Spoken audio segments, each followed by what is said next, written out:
Breakfast at the ballpark. We welcome you aboard early on a Saturday morning. It's a 10 a.m. start, largely because there's a lot going on. Prom is later on this evening, so they're going to get this one in a little bit ahead of normal schedule. Brent Balbinot will be joined by Scoop Miller in just a couple of minutes as your Estel Chevrolet Cadillac pregame show is now on the air as the Defiance Bulldogs getting set to host Liberty-Benton.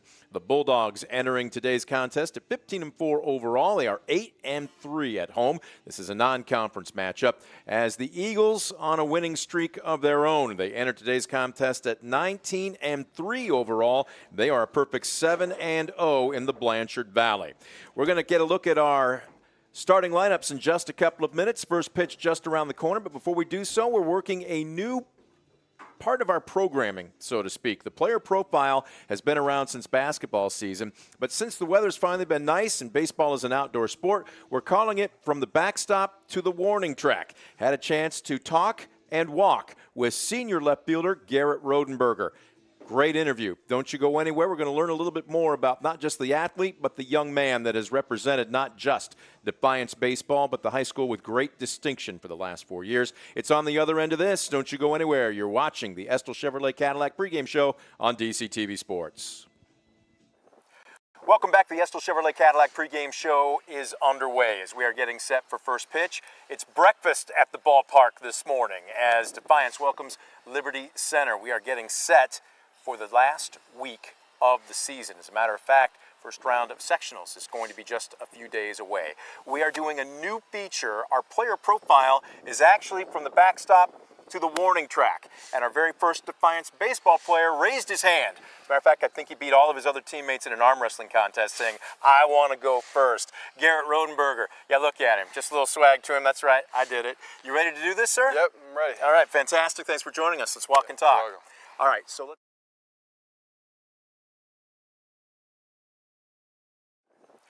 welcome back. The Estel Chevrolet Cadillac pregame show is underway as we are getting set for first pitch. It's breakfast at the ballpark this morning as Defiance welcomes Liberty Center. We are getting set for the last week of the season. As a matter of fact, first round of sectionals is going to be just a few days away.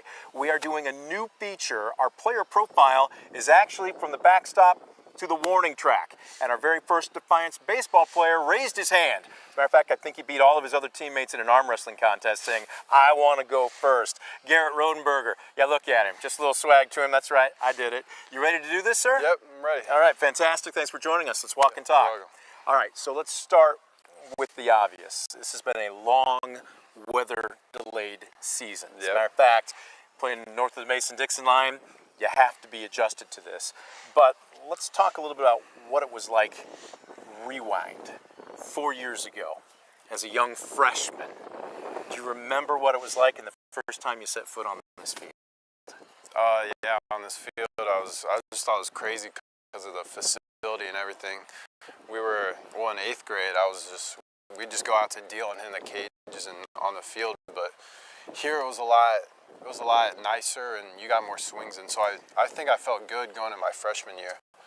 But once the season started, I had a rocky freshman year, so it was Do you remember your first varsity game? First varsity last year, my first game. First game and as a varsity player. Came your sophomore year or your junior year? It was my junior year. Okay. A little nervous? Do you remember who it was against? I can't remember who it was against, but I was definitely nervous. I played Acme, though. Okay. So I was up on the Acme team coming into my junior year summer. So I had experience with Acme. So that helped a little with the nerves and stuff. Just being used to the field, that kind of thing. I'm going to ask you the obvious question. I asked this of all the seniors. It can get very sentimental. Okay, right? Yeah. This is the last time I do this, last time I take this bus ride, last time I spend time with my teammates at this field.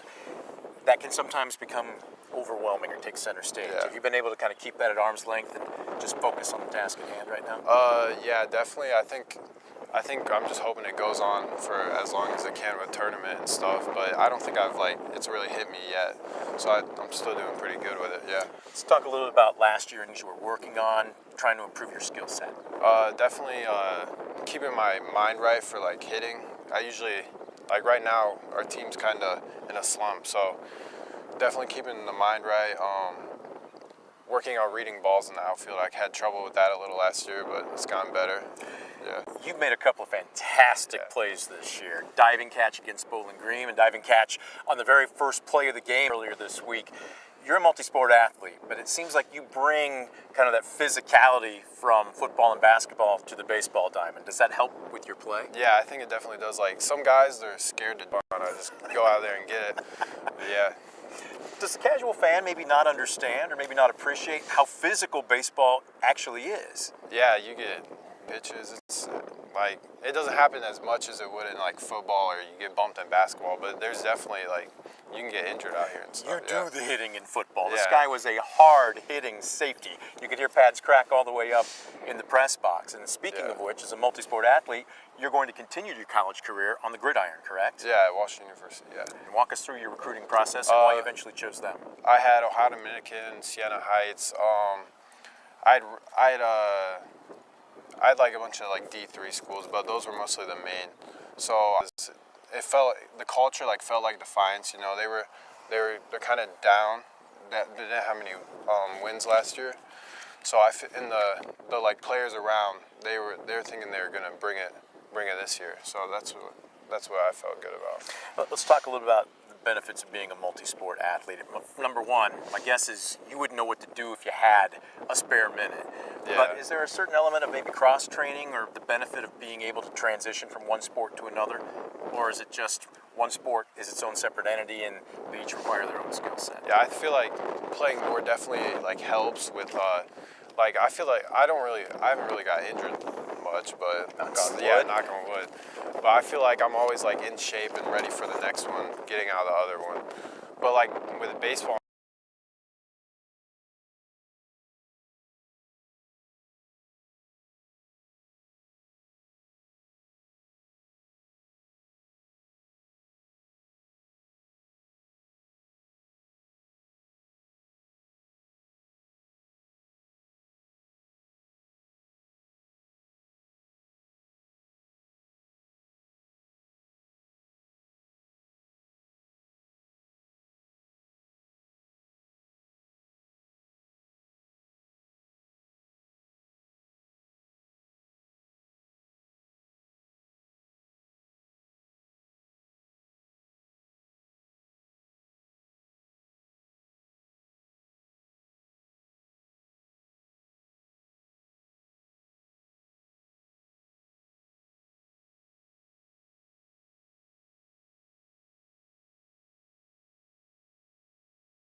or with basketball and baseball, I'm already like basketball shape, so I can run around, do whatever we're doing. We run a lot of pulls, so. Now you play left field most of the time. Let's pick it back up here. Yeah. Welcome back to the. I can run around, do whatever we're doing. We run a lot of pulls, so yeah. Now you play left field most of the time. Let's pick it back up here. Yeah. You do play first base though when Khalil is pitching. Do you have a preferred position, or is one any different than the other? If it's windy and cold, I don't want to be standing out in left field all game, so I'd rather play first then. But I don't really mind it. I think it's cool that I can play first. So I haven't really, like, this is the first year I've really played first, so I think it's cool. There's another Rodenberger on the roster, Grant. Now, first I'll be honest.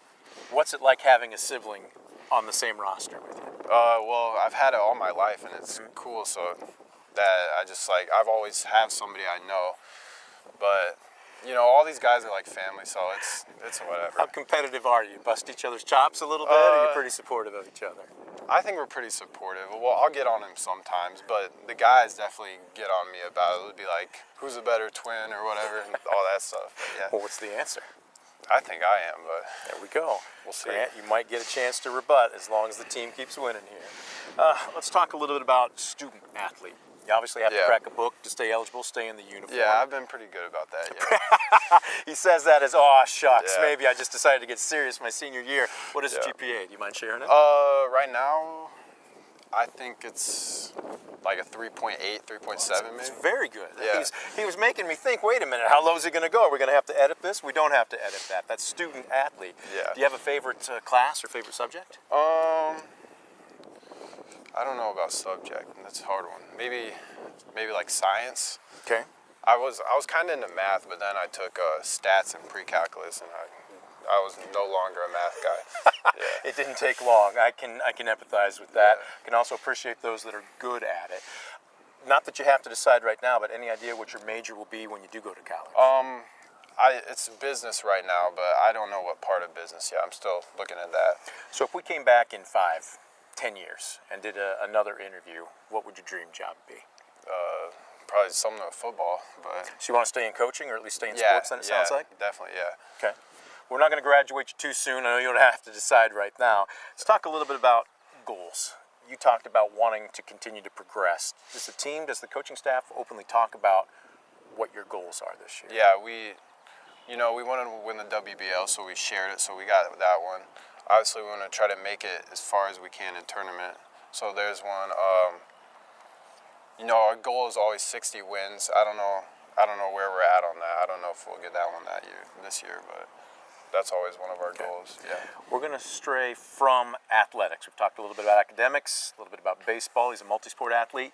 This is called rapid fire favorites. It's kind of like 20 questions. You ready for this? Yeah. All right. So let's start with it. Favorite, we'll make this one easy, sports team. Oh, Green Bay Packers. Green Bay Packers. Really? Yeah. So going a little bit north of here in That's West. from How did you become a Packers fan? My dad, he just liked him when he was growing up. I think All right. Brett Favre, maybe. You like Brett Favre? Absolutely. Yeah. Never heard of him. Favorite athlete? Right now, it's a tough one. Jair Alexander, probably. Really? Okay. Yeah. Why? Well, he's Packers. He's a cornerback. He's a funny guy. Staying with Dad, Yeah. right? Have you been to Lambeau before? Yeah, I have. Yeah. It's like a different world, isn't it? Yeah, I've been to a preseason game, so it wasn't like full game day, but Okay. yeah, it was cool. How about favorite memory at Defiance? Whether At it's as an Defiance? athlete or a student. Probably beating Napoleon here this year, Okay. my senior year. That was a really cool. Do it on your home field and all that. Sure. Yeah. Okay. Favorite music or favorite artist? Probably rap.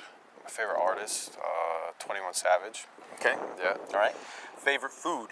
Favorite food, tacos. I think. Yeah. Just tacos. All you gotta do is flip a coin, and in any direction in this town, you can get good tacos just about anywhere. Any particular type of tacos? Steak, chicken? I like steak more. Okay. I like the place down where, I don't know what it's called. It's by that bank, Citizens Bank. Oh, La Yeah, Halicians. they have good tacos. Yeah. I was told Jolly Science because nobody could pronounce it correctly. Yeah, I don't we know need how to to get them say as a it. sponsor now. This guy could be a pitch man. He'll work for food. Yeah. You okay with that? Yeah, I'm All right, fine quite with that. Great. possibly. Give the rest of your teammates some ideas here. Dream car. Dream car. Oh, Somebody pulled it up in the parking lot right now. What would it be? probably any type of Ferrari. Maybe like Any type of Ferrari. 458. Okay, all right. Yeah. I'm close. I'm Alpha, staying with the Italian stuff. Yeah. Do you have any type of pregame ritual or habit that you go through? Not really. Just like we always listen to music on the bus. We play "Turn Up," the song Nate always plays. Yeah, but no, not really. All right. We always pray, all that. Yeah. Okay. One last one, and not to get too philosophical with you here, but what do you want your legacy to be 5 to 10 years? And they talked about Garrett Rodenberger. How would you like them to speak about you? I'd like them to talk about my effort and hard working, because without that, you can't really. I guess there wouldn't be me, but I don't know. And he is him. Yeah. He's doing a great job this season, and the season is far from over. Thanks for the walk and talk. Good luck to you the rest of the way. Thank you. Yeah. Garrett Rodenberger, our play it profile. We have gone from the backstop to the warning track. We are back with more of the Estill Chevrolet Cadillac pregame show right after this on DCTV Sports.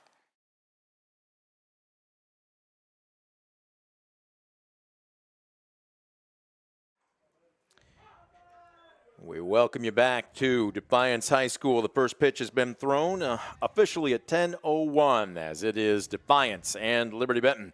Brent Balbinot alongside Scoop Miller on the bump.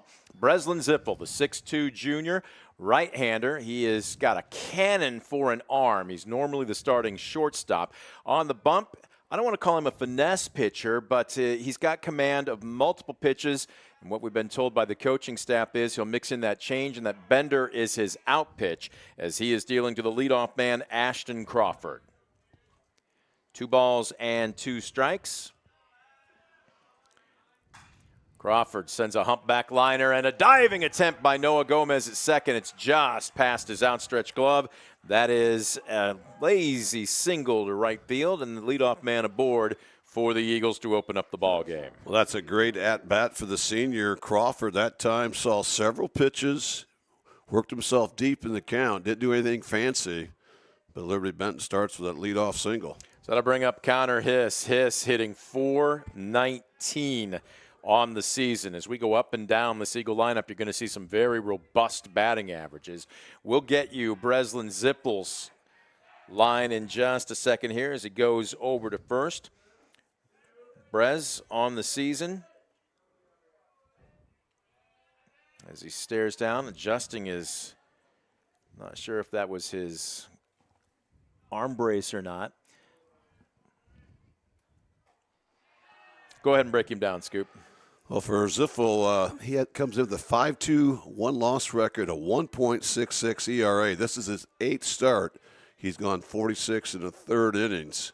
Opponents hitting just 174 off the Ziffel. Squaring to bunt, this one popped up, and a basket catch made by catcher Cody Shaw. And they tried to sacrifice him over, but could not get it down.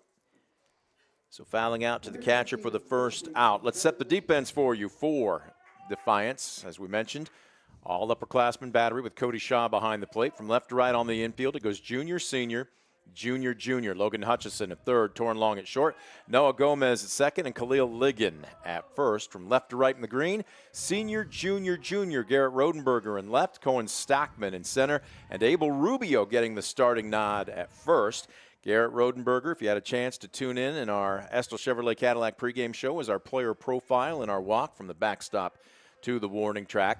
Garrett Rodenberger, an incredibly physical ball player. And Scoop, he was as hard a hitting a safety in the WBL during the football season as you would ever find. But he brings that mentality to the baseball diamond. He is a very physical ball player. Well, you love those multi-sport guys because they have that competitive nature. There's really no substitute for competitiveness. So even though this day and age you see a lot of guys kind of focus on one sport, you have to love those type of athletes. Just go out there and compete day in, day out. And that certainly describes Garrett Rodenberger to a T. We've seen him make some incredible catches in left as this one popped foul, left side out of place, and make it 0-2 to Trevin Lieb, the left-handed hitting first baseman.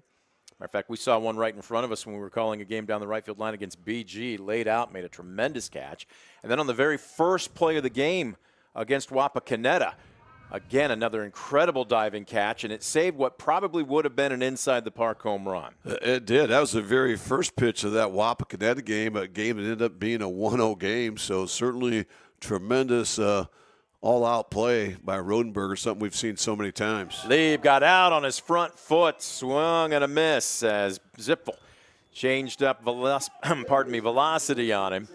And just like that, there's 2 away. Well, that's a great changeup. That one came in at 72 mile an hour after the fastball's been hitting low 80s here most of the morning. Big punch out there, a Premier Bank strikeout. And again, not to call him a finesse pitcher, but when you look at something other than your fastball being your out pitch, and you could call it that giant bender, or in this case, the changeup, Brez Zippel knows how to pitch. He's not just a thrower. Well, that's so important at any level, but certainly in high school level where your job as a pitcher is disrupt the timing of the hitter, and that's what mixing speeds will do. Elchert sends a high hopper to third. Fair ball. This is going to be a tough pick, and Ligon almost had it. He took it on the not quite the short hop. It was a medium hop. It came into his waist, and he just couldn't secure it. You call that an infield single, or are you going to call that an error? I'm going to call that an error. I think a good throw would have had him. A great glove play there by Hutchinson, but he had to go in the hole there. That was a long throw, about 135 feet over to the right side of the infield. Ligon almost with a tremendous pick. Instead, that'll keep this Liberty-Benton first inning alive. That'll bring up the 5 hole, and that's also going to bring up Cody Shaw with a runner at second. Probably talking about second sign indicators, making sure they've got their signals down. Connor Arnold is the designated hitter, batting in the 5-hole. He's hitting .239 on the season. He's got 25 RBI, though. Tied for first on the team.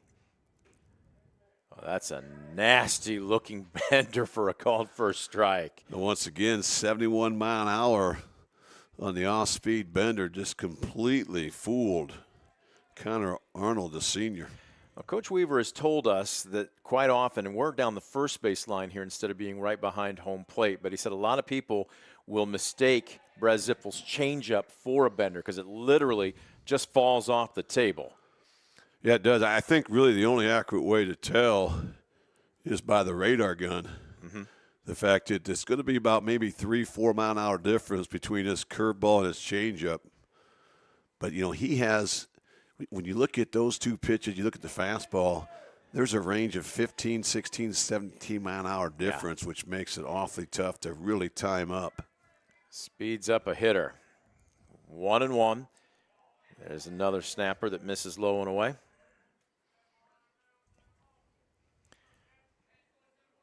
Well, a humpback liner by Ashton Crawford to lead off the ball game, got down, and then a tough throw on a play deep behind third base by Logan Hutchinson was just a little short. Ligon couldn't play it on a hop. So with 2 down, that's how the Eagles have their runners aboard. This one fouled back. Right now, if you are Brez Zippel, just focus on the hitter. Well, Zippel right now is doing an excellent job of not just mixing his pitches, but he's really mixing locations. That time a well-located 81-mile fastball at the top of the zone. This one, snapped it off right over the heart of the plate, ripped the phone book. Home plate umpire Jay Moran for a Premier Bank strikeout, and that will snuff out the threat by Liberty-Benton here in the top of the first. No runs on 1 hit, 1 error, 2 left aboard. We have played through 1/2 inning. Eagles nothing. Bulldogs coming to the plate. You're watching DCTV Sports.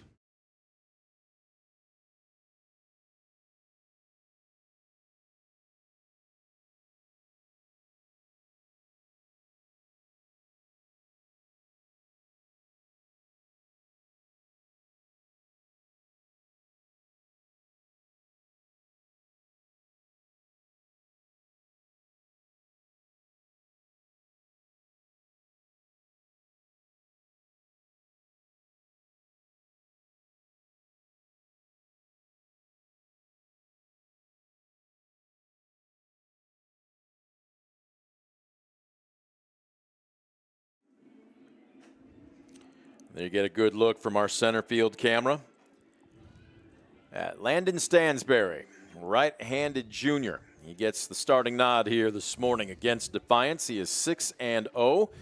He has logged a ton of time on the bump this week. Not this week. Yeah, that would be a heck of a 44-inning week, wouldn't it, this season? 44 1/3 innings pitched. He's allowed 32 hits, 10 runs, but only 4 earned. With 14 walks against 45 strikeouts, Scoop, he has a sub-1 ERA of 0.63. Just goes to show you it's not just the WBL, it's not just some of those larger metro leagues. There is a lot of quality ball with quality athletes scattered throughout the state of Ohio. Yeah, and he's certainly one of them right here. You mentioned that +3-to-1 strikeout walk ratio last year for Stansberry. As a sophomore, he was first team Blanchard Valley Conference, so he's a guy that has had a quality career out there in the bump, and he starts things out with a high fastball out of the zone to Torrin Long, the senior for Defiance. Torrin Long leading things off. Takes high and outside. Cohen Stockman getting the starting nod in center field is on deck, and Khalil Ligon at first base, junior right-hander, will be in the hole. We'll set the defense for you for Liberty-Benton after this pitch. 1 ball and 1 strike. This one over the heart of the plate makes it 1-2. Defensively, got an all-upperclassman battery. Brady Berkmeyer is a senior behind the plate. We'll set the rest after this pitch. Stansberry works some tempo, and there's a called strike on the outside corner. Just like that, evens things up at 2-2. Sophomore, junior, senior, junior from left to right on the infield. Zach Elchert at third, Connor Hiss at short, Mason Mott at second, and Trevor Lieb at first, as this one is punched right between the shortstop and the third baseman in that 5-5 hole. It wasn't hit hard, but it was hit where they ain't, as they commonly say it. And so now both teams with a leadoff single to open up their half of the first. Well, very similar to that leadoff single by Ashton Crawford. That time torn long, tremendous AB. That was a tough two-strike pitch there from Landon Stansberry, but that time Long is able to fight it off in the left field. So the Bulldogs have something cooking early. So here's Cohen Stockman digging in from the left side. A little bit of a different lineup here today for Coach Weaver. Stockman hitting just an eyelash below 300 at 295.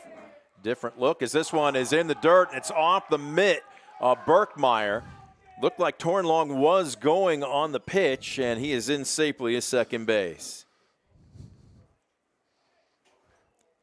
Well, again, great aggressiveness here by Defiance, who's kind of shook their batting order around a little bit to maybe generate some offense. And right now, Defiance, their leadoff man, Torn Long on second, no outs. Here comes a sac bunt. He pulls back and takes a strike.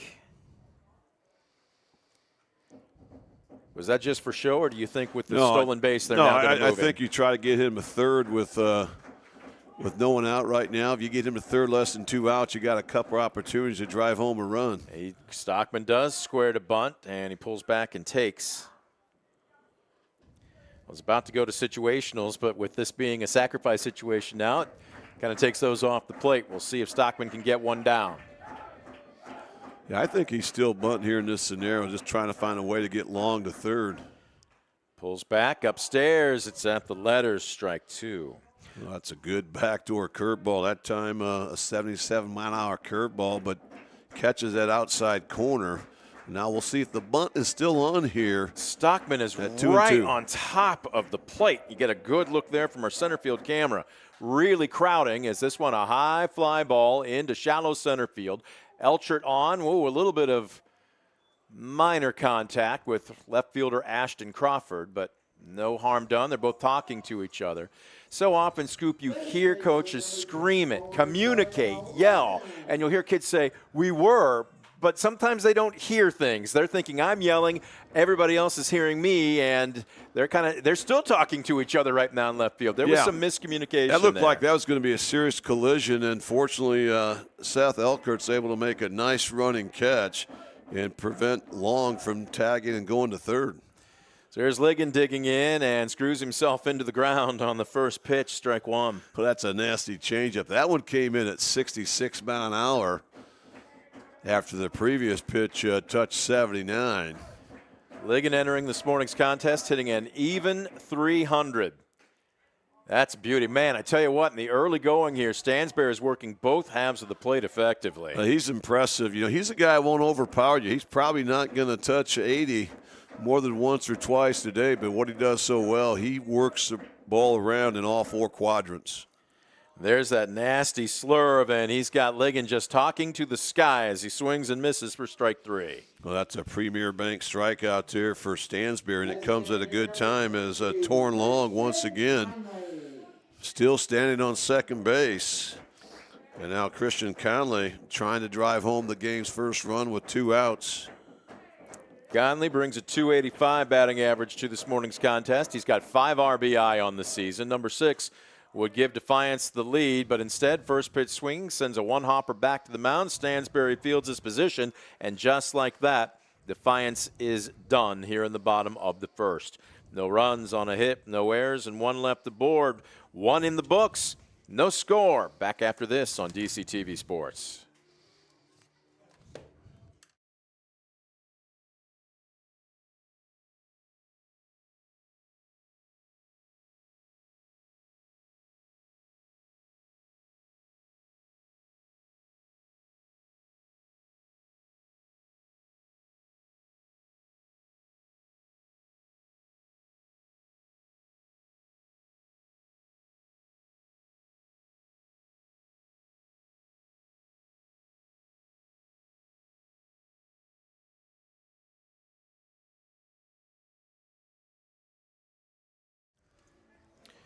Well, there you get a good look at, I don't want to call them bullpen shenanigans, antics. We've always heard that pitchers are a little bit of a different breed of cat, and when you're down in the bullpen, granted this is just outside the dugout, so it's not exactly what you'd call it in the true sense of the word, but got to find ways to keep yourself occupied, sometimes amused throughout the course of a game. So we head to the top of the second. Both Defiance and Liberty-Benton had a runner aboard. Actually, Liberty-Benton had two. Both left runners in scoring position. So back to Brez Zippel as he will deal to 6, 7, and 8 for the Eagles. Seth Elchert, the center fielder, will lead it off. Landon Stansberry, the pitcher, batting second. And Jarrett Hahn, the right fielder, in the hole. Elchert, a 265 hitter, leads the Eagles in triples on the season with 3. Also leads the Eagles with 19 stolen bases. So certainly a guy, if you're Coach Rick Weaver, you want to keep off the base pass. Now, with his speed, is it a 265 average that has him, is that the reason he's sitting in the 6 hole? Or, like a lot of coaches at the prep level, they like to keep their productivity kind of scattered throughout the lineup to try and make sure that if you get past maybe 2 or 3 guys, you don't have to necessarily feel like you can breeze through the remainder of the lineup. Well, that's the way it looks like. You know, I've not seen Liberty-Benton in person this season, but the fact, you look at the numbers, you know, Elchert's a guy that has an on-base percentage of .432. Yeah. Swings and sends a chopper to short on the third low hop. It's gobbled up by Long, and I don't think that throws in time. It is not. Legging out the infield single. We talked about the speed literally just 10 seconds ago, Scoop, and it pays dividends there in the form of an infield hit. Yeah, you look at that swing there and that ground ball. You look at a typical 6-3 rollout, but that time with the speed, that throw clearly maybe a step behind. So leadoff single once again. Liberty-Benton has their leadoff man on base. And one that might not be at first for too long as Landon Stansberry digs in from the right side. Stansberry hitting .288. Stands deep in the box. Swings over the top of a nasty bender. That one was filthy. Yeah, that's the curveball right there. That was the one that's 68 mile an hour right there. Really does a good job of fooling those hitters, but he keeps it down low where he needs to be effective with that pitch. Squaring to bunt, and a nice job taking it on the short hop, Cody Shaw. Well, this shows a lot of respect for Cody Shaw. The fact that you've got a guy with 19 stolen bases on first, and they're trying to bunt him over the second. He does not have a tremendous lead at first as Ligon holds. He's breaking here. Shaw, quick throw down to second. They got him! Pop time, wow. At least 2, maybe sub 2, and to be honest with you, it wasn't even close. It was not. A tremendous job there by Shaw. We talked about the respect they had for him. But that time they kind of rolled the dice there, and Shaw delivers a seed to second base. And that very well could have been a sub 2-0 pop time. It sure looked like a 1-9, a 1-9-5. Man, that's big time. Cody Shaw, we see you. And just like that, base is empty. 2 balls, 2 strikes. Zipfel brings the heat. This one fouled back. Got to be no better feeling as a pitcher. We talk about the 8 guys that are on the field with you, the 7 behind you. But, man, when you have a catcher with an absolute hose like Cody Shaw, things just seem a little easier, don't they? Well, they do. And if you're Zippel, you have to return the favor now by attacking the hitter and doing your part, making Liberty-Benton swing the bat, trusting that defense. The 2-2 on the way. Very late on a fastball. He just got a piece of it and fouled it in front of the first base dugout. Well, that's so big. You know, when you can keep guys on first base, it still basically is 2 hits away from scoring a run. This one, lazy swing. Couple of hops down to second. Gomez clicks, makes the routine put out to Ligon. 4-3, 2 away.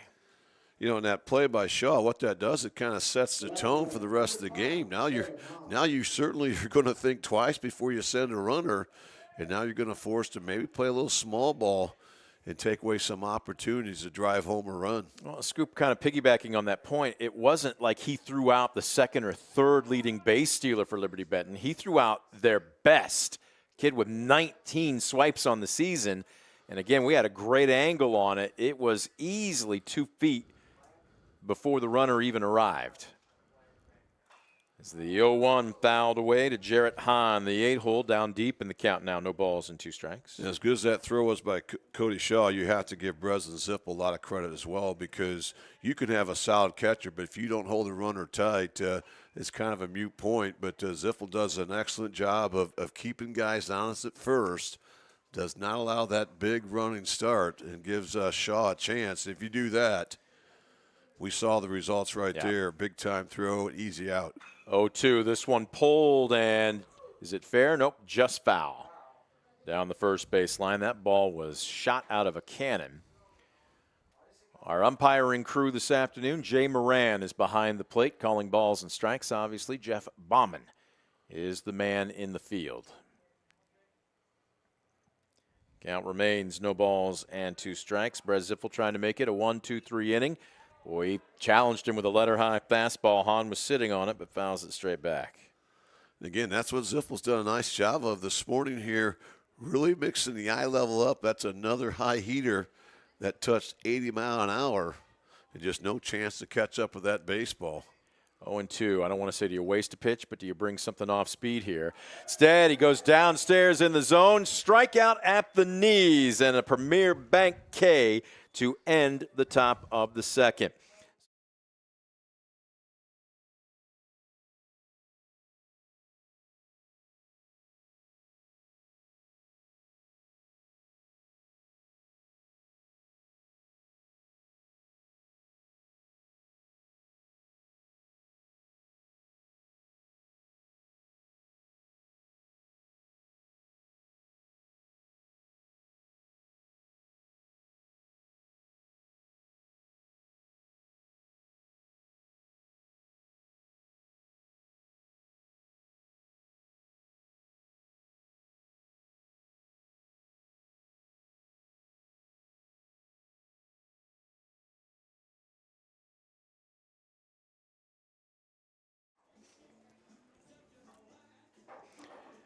Bottom of the second, we welcome you back. We're an inning and a half into this, and Scoop, we have seen an incredibly high level of baseball from both teams. If the first inning and a half is any indication of what we're going to see throughout the rest of this ball game, this one is going to be an absolute blast to call. I think you're right, and this has been a great series. Even though this is only the 4th time these two teams have met, they've met in each of the last 3 seasons. Last year, Liberty-Benton pulled out a 1-0 win in Findlay. 2 seasons ago, the Bulldogs won 2-1 right here in Defiance. And then 3 years ago, another 1-run game that was won by Liberty-Benton 4-3 here at Defiance. So this has been a fantastic series. Both these teams, so much tradition, so much talent out here in the Diamond. Stansbury deals. The leadoff hitter, Noah Gomez, sends a shot into left on a rope, and it's off the glove of Ashton Crawford. Rounding first and standing up. Late pop slide just for style points. Noah Gomez into second, and for the second straight frame, Bulldogs have their leadoff man aboard. That ball was hit on the screws that time by Noah Gomez and kind of froze left fielder Ashton Crawford. That ball was right at him. Maybe a little over his head. He drifted back slowly, but that ball just scooted out of his glove. That'll go down as a double to start things out. So up steps our player profile for today. Garrett Rodenberger. Rodenberger looking at an 0-1 count, but with a runner in scoring position. Garrett hitting .255 on the season. Would love to pick up an RBI and break the scoreboard open here for the Bulldogs. Now, you know you're not going to get a ton of opportunities off a guy like Landon Stansbury, so when you get that leadoff runner on second, the Bulldogs kind of waste it in the first inning. We'll see if they can cash in here. Off speed, misses in the cellar. 2-1. Again, in talking with head coach Matt Rader and his pitching coach, they gave us the breakdown on Stansbury. That fastball is going to be in the upper 70s. If he humps it up, maybe the low 80s, as this is a shot to third. Elchert looks the runner back. Throw, they're going to snap down to second. Nice job, though, by Gomez to slide underneath the tag. That was hit on the screws, but right at the defense. Elchert, nice job there, giving the runner a look. and then making a strong throw to first. Yeah, well done by that Eagle defense. The glove play by Elchert, and he was able to check Noah Gomez back to second, and then a nice play at first base by Trevin Leave there to leave the base, have a presence to come back down on it. Big first out there for that Eagle defense. So here's Breslin Zitful digging in, takes a first pitch bender for a strike. Had the average just above 300 a couple weeks ago, but it's now dropped down to 283. Again, second straight inning with a runner in scoring position. Zipfel sends a shot to third. Oh, nice job between the wickets. Elchert with a high throw, but the tag made by the first baseman Lieb. And despite the play being in front of him, heads up base running by Noah Gomez as he is now just 90 feet away. Yeah, an excellent play once again by Zach Elchert there at third base, and tremendous base running by Gomez.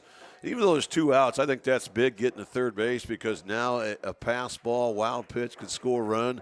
And now as a pitcher, you're going to maybe tend to put something more across the heart of the plate instead of risk that wild pitch. Brings up the 8-hole hitter, junior Abel Rubio. Another physical player. Was a tremendous linebacker for that successful football team this season. Also wrestles.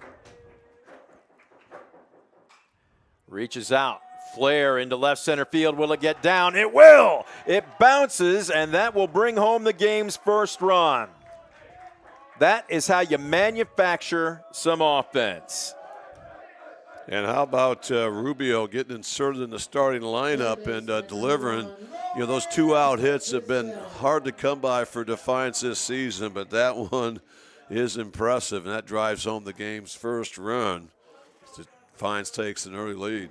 Well, both coaches, we had a chance to chat with them this morning. They both, I think, poor boyed it a little bit. Yes, they have had some offensive struggles, but they made it sound like this was going to be an 18-inning, 1-0 game.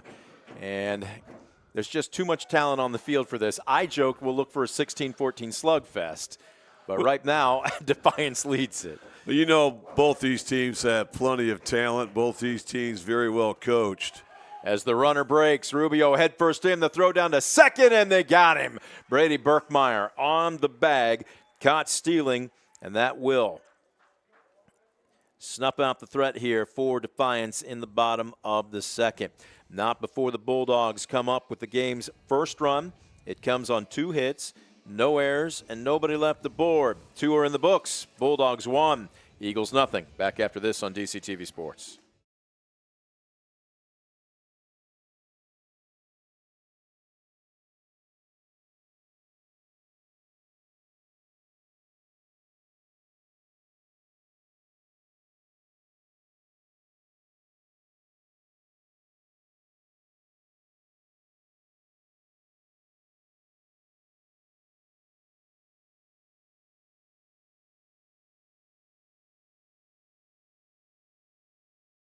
Wigan is 24. And we welcome you back to Defiance High School. There we get a good look at our triple screens. Brez Zippel finishing his warm-ups. Zippel has been staked to something he hasn't had up until this point in time of the game, and that's the lead, as his mates gave him the first run of the ball game in the bottom half of the last frame on a couple of hits, and really just some heads-up base running by Noah Gomez. So the 9-hole Mason Mott will lead it off for the Eagles. Ashton Crawford on deck and Connor Hiss in the hole. Well, Brent, early on we've seen both these teams be very aggressive on the base paths, and I think they feel they need to the fact that you've got 2 solid pitchers. You're not going to have a ton of opportunities. You got 2 solid defenses, so when you get a guy on base early in the inning, you want to try to maximize it. And that time, Defiance was able to manufacture a run. Mason Mott will lead it off. Standout quarterback on the football team this season as the senior enters with a .278 average. He lays a beauty of a bunt down. This is going to have to be a quick play. Bang, bang at first. That pays off when you have a cannon for an arm like Brez Zipfel, and the leadoff man retired. Great job, fill your position there by Ziffel, as Mott, who's blessed with good speed, put down a fairly solid bunt there, but a better defensive play, and that's awfully big, retiring the leadoff man as that turns the lineup over for senior Ashton Crawford, who started out the ball game with a base knock on a full count pitch. He got as far as second in the first, but that was it. First pitch swinging, and that one right off the table. Bottom fell out of that pitch. Well, that's a changeup right there. That was 74 mile an hour. Did a good job, again, enticing the hitter, starting it out in the zone. There looks like maybe kind of that hybrid, that bender, but it broke over the heart of the plate and clips the black on the outside, and all of a sudden, Crawford down, no balls and 2 strikes. Well, Ziffel has everything working up to this juncture. Challenges him upstairs with a fastball. That's something we've seen Brez likes to do there. Change the eye level there when he gets up in the count. Now we'll see if he comes back with that nasty change. The 1-2. This one chopped down to third. It is foul. Boy, with the turf hops here, and maybe it's just the way Ziffel has so much break on his pitches, but how many choppers have we seen? And I'm not talking about 1 hoppers. I'm talking about 2, even 3 hoppers to the left side of the infield today. Yeah, that's that changeup once again. It was 74 mile an hour, but again, it's like a heavy fastball. We're just going to roll it over. Did he offer? Yes, he did. And a game of cat and mouse. and Crawford says, I don't feel like dancing on prom night. The tag made by Cody Shaw, 2 away. Well, that's the 4th Premier Bank strikeout for Breslin Ziffel. And we're still just in the 3rd inning. So, again, he's got everything working. Last thing you want to do against this young hurler is fall behind, because he has that ability to get that thing to fall off a table, as we saw right there. So up steps Connor Hiss. He tried to sacrifice back in the first and popped one out. Foul territory to Cody Shaw. Shaw's had himself a game so far. Throwing out a runner, attempted stealing. A bucket catch on an attempted sacrifice, and then making the unassisted put out after the 3rd strike. Got to give catcher some love, right? And don't forget, he frames the ball so well, too. That gets overlooked, I think, a lot of times. But he's an excellent receiver back there. We've talked about how good he is defensively. But, again, he does all those little things. And, again, just a guy that loves to put on a uniform and play. The 2-1. This one, a shot deep in the hole at short and underneath the glove of a diving Torn Long. Another seeing eye single, and a 2-out hit keeps the inning going for the Eagles. Oh, nice job there by Connor Hiss. That's his 27th hit of the season, which leads Liberty-Benton. And it allows the Eagles to extend this inning. So we'll see how aggressive they can be. Hiss, the guy's got excellent speed. He's got 10 stolen bases on the season, which is 3rd for this Liberty-Benton team. Trevin Lee, 0 for 1 with a strikeout back in the first inning. Digs in from the left side. Ziffel, well aware of the speed of Hiss at first, will throw over. Well, it's so important you try to keep Hiss right there, where it's going to take basically 2 base hits to score you with 2 outs. Bringing the heat. This time a check swing. I think that might have clipped the black anyway. It was going to be a strike one way or the other. Yeah, that time Ziffel was able to amp that up to 82 mile an hour, but a good-looking fastball once again. The 0-1. This one hit into shallow center field. It will get down in front of Stockman. That ball had that hollow sound coming off the bat. It didn't sound like he really caught the better part of the barrel, but what do they say? Hit them where they ain't, and that's exactly what he did. Yeah, there's no style points, so again, anything you can do to get that runner in scoring position. And now after 2 quick outs, consecutive hits by Liberty-Benton, they have an opportunity to knot things up with a 2-out base knock here. So here's Elchert digging in. First pitch off speed. Folks, bear with us. We were working through the decent part of the evening last night, and then breakfast at the ballpark. I should have gotten coffee instead of water at the concession stand. The 0-1 from the slide step. Elchert leads Liberty-Benton in RBIs with 25 on the season. Would love to add one more to his resume right here. Number 26 is standing at second base. It would be the equalizer. Oh, that's just, again, another nasty pitch in and then downstairs. That was a swing of, how can I measure the bat plane on that, by Elchert. He's shaking his head. Do you double him up with something similar here if you're Ziffel? He does, and he makes quick work of him. My goodness. Well, first the changeup and then the curveball to end things out, and that's another Premier Bank strikeout by Ziffel, who now has 5. So for the second inning in 3 tries, the Eagles put a pair aboard. They are unable to do anything with them. No runs, 2 hits, no errors, 2 left. We are through 2.5. Back at Defiance after this on DCTV Sports.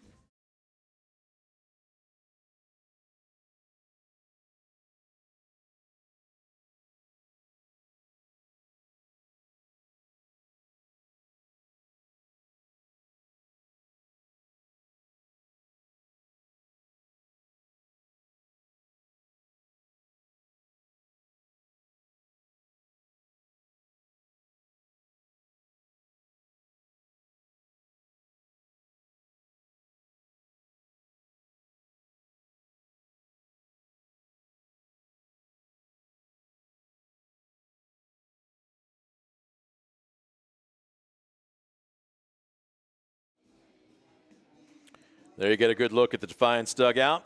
Coaches having their quick meeting, deciding where to have breakfast after the game.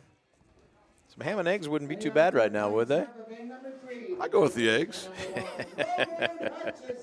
You're a steak and eggs guy. Get it.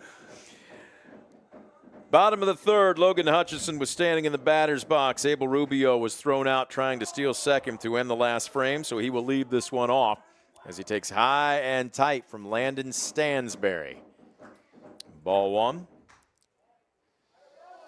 Hutchison entering this morning's contest, hitting .222. 2-0. Woo, up around the visor. You could hear the mitt pop as Stansberry maybe reached back a little bit on that one, but now all of a sudden, the count is 3-0. See if Hutchison has the green light. He doesn't need it. 4 straight pitches, all out of the zone. And for the 3rd straight inning, Bulldogs with the leadoff man aboard. Yeah, very surprised that time. Stansberry, 4 consecutive pitches, attacks the inner third there against Hutchison. Misses on all 4, so leadoff batter Torn Long at the plate, who's 1 for 1. Long single to open up the first. Left stranded at second. Torn Long is going to be our player profile for the next home game, which will be the opening round of sectionals next week. He shows bunt here and pulls back. Very well-spoken young man. Hopes to play at the next level. He has a couple of D3 schools that are sniffing right now, but he is yet to verbal with anybody. And he is a baseball junkie, Scoop. He is constantly over here at the complex. He's got a year-round throwing program as the runner breaks. Throw down to second. What a throw by Berkmeyer, and that's the second Bulldog to be gunned down at second base.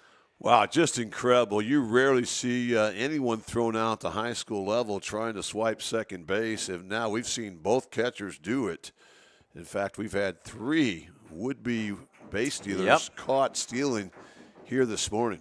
2-0 misses upstairs, and for the second straight at bat, a 3-0 count issued by Landon Stansberry. We'll see if Long has the green light. He's taken all the way and right down central for strike 1. Again, Torn Long. This one outside, ball 4. So another runner aboard now with 1 out. Finishing up that thought on Torn Long. He's focusing strictly on baseball. He was a multi-sport athlete through his freshman and his sophomore years, but Scoop, as the tradition is so strong here at Defiance, he decided, I want to play baseball. As Cohen Stockman will dig in from the left side. Gets backdoored with a nasty-looking bender from Stansberry for strike 1. That's that nice kind of a slurred ball, as they call it. It's able to get the backside there, and that's confidence as far as Landon Stansberry. You just walked consecutive guys. You really weren't too competitive on a lot of those pitches, and then you throw a nasty curveball to start things out for a strike. Check swing fouled away. That had some run underneath his fists. It's almost like he's got 2 versions of that bender, Scoop. He's going to start one way off the plate, and it kind of catches the outer third. But that one started over the heart of the plate, and it runs underneath lefty's fists. And that one kind of handcuffed Stockman. Bust him here. This one fisted into center field. Playable. That one almost came to Seth Elchert. 2 away. You're right. It's not just a bender. He's got multiple benders out there. You can call maybe one a slider, one a curveball, but again, does an excellent job. Gives the batter something else to think about. One's got a little bit, maybe, I won't say 12-6, but 11-5 run to it. It's a hybrid. But again, so effective. Again, just disrupt the timing. That's what you're trying to do on the bump. Whoa, quick move over to first and a little closer than the last time. Long, though, with a good read. That's the other thing we've seen. We've seen multiple pickoff moves by Stansberry as well. So he's a guy that's got a lot in his arsenal. Khalil Ligon digging in from the right side. Ball had some movement on it, but it misses below the knees. Ligon 0 for 1. Struck out swinging on 3 pitches in the first. Stansberry just carved him up. Well, Ligon leads Defiance in RBIs on the season with 12. Also leads the Bulldogs with 4 doubles. Would like one more here to possibly drive home a run here with 2 outs. This one misses low and outside. Yeah, really unusual right now that Stansberry's fallen behind several hitters this inning. But boy, that nice throw from Berkmeyer kind of changed this whole complexion of this inning. 2-0, pretty good looking slurve, popped up. It's foul territory, battling the wind, and they collide with each other. Elchert and Stansberry run into each other, and instead of the third out, Khalil Ligon will gain new life. See, that's that communication once again. That's the ball that both Stansberry and Elchert could have easily caught. And, again, it's just a matter of communication. The one thing I think you need to do maybe as the backstop, Brady Berkmeyer, you have to be yelling one guy or the other because, again, that should have been a routine pop fly. Instead, Defiance has new life here. The 2-1, Stansberry from the stretch. Long, inching off of first. This one just outside. Now, granted, 3 guys technically could have made that play, but usually the guy coming in has the better angle. Should that have been Elchert's ball? As this one popped up again, they may get another opportunity. Drifting over, Elchert battling that wind, and he comes in a little too far. The Stars and Stripes are blowing very strong straight out to left. And again, Khalil Ligon gains a break and will head back to the box. Yeah, just incredible. And getting back to your point, Brent, I know a lot of people probably disagree, but I really thought that was Stansberry's ball. The fact that when you get a pop fly like that in the middle of the diamond in the infield, it usually goes to the mound. So you're going to have that coming right into you instead of fading away from you if you're the catcher or third baseman. 3-2, high and outside. And Khalil Ligon, like a cat with 9 lives, will trot down to first base. Well, he really is. The fact that twice he should have been recorded as that third out. Instead, he's able to coax a 3-2 walk. And now another runner goes to scoring position for Defiance with 2 outs. We'll see if Christian Conley can come up with that big 2-out hit this time. Christian Conley hitting .281, entering today's contest with 5 RBI, ground ball to short. On the first pitch he sees, Hiss flips to Mod. They get the force, and that will retire Defiance here in the bottom of the third. No runs on no hits, no errors. 2 left aboard. 3 are in the books. Defiance 1, Liberty-Benton nothing. We'll head to the top of the 4th. When we come back, you're watching DCTV Sports.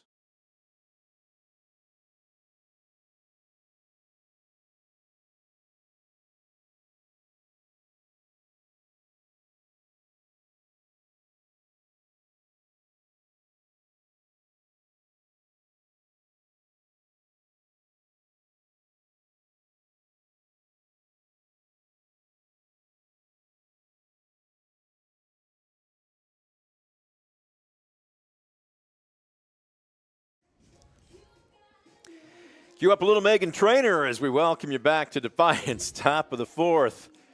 Nate has got the DJ vibes going in the press box here today. We need a little something going with the 10 a.m. first pitch. What I need is a big cup of just strong black coffee. Make it probably, I don't know, double, triple strength. You just need a little something for the buzz to get us going here this morning. We've got some fantastic baseball being served up between Defiance and Liberty-Benton. Scoop, sharpen your knife because Brett Ziffel is back on the mound, and he will deal to 5, 6, and 7. Arnold, Elchert, and Stansberry.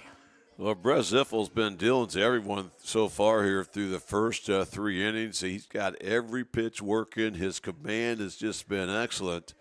And he's done a great job attacking the zone, controlling the count. And this is impressive because this is a Liberty-Benton team that's a 4-time defending Blanchard Valley Conference champions. You know, last year they notched 20 wins, just the 4th time in school history. Today they're trying to get their 20th win, which would give them 5 21 seasons in history. Meanwhile, this Defiance team, what I can say about that, I lost track how many 21 seasons these guys have had. Arnold, first pitch swinging, foul territory, right in front of the first base dugout. And Ligon, there's just a little swag to his game, isn't there? I think it's just his personality, too. He's goofing around a little bit with second baseman Noah Gomez. They're having fun this morning. So, leadoff man retired after just 1 pitch. That'll bring up the center fielder, Seth Elchert. Elchert legged out an infield single in his first at bat back in the 2nd. It was just a routine ground ball hit deep in the hole at short.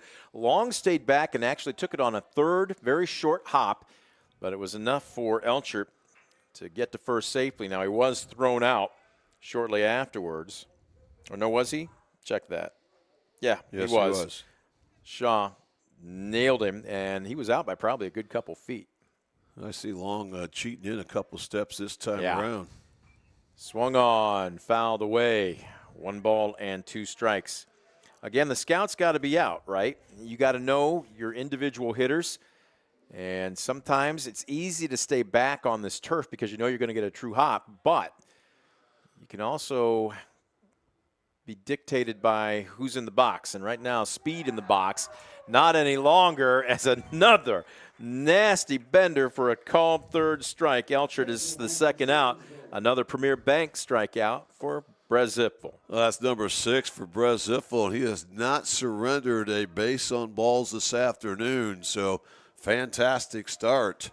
Trying to sit down the Eagles in order in this 4th inning. So here's Stansberry, counterpart facing counterpart. Landon 0 for 1 as he grounded out the 2nd, back in the 2nd inning.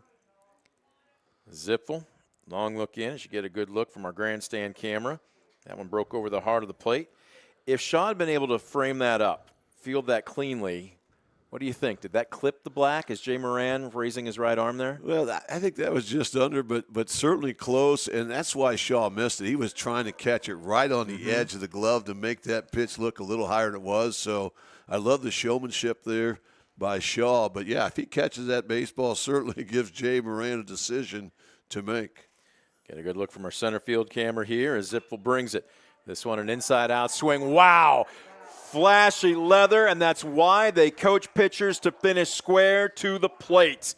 Brett Ziffel fielding his position, and yeah, we see you, Junior. We see you. It's a 1-2-3 frame for Liberty-Benton here in the top of the 4th. No runs, no hits, no errors, nobody left the board, no change in our score. Bulldogs 1, Eagles nothing. Back after this on DCTV Sports.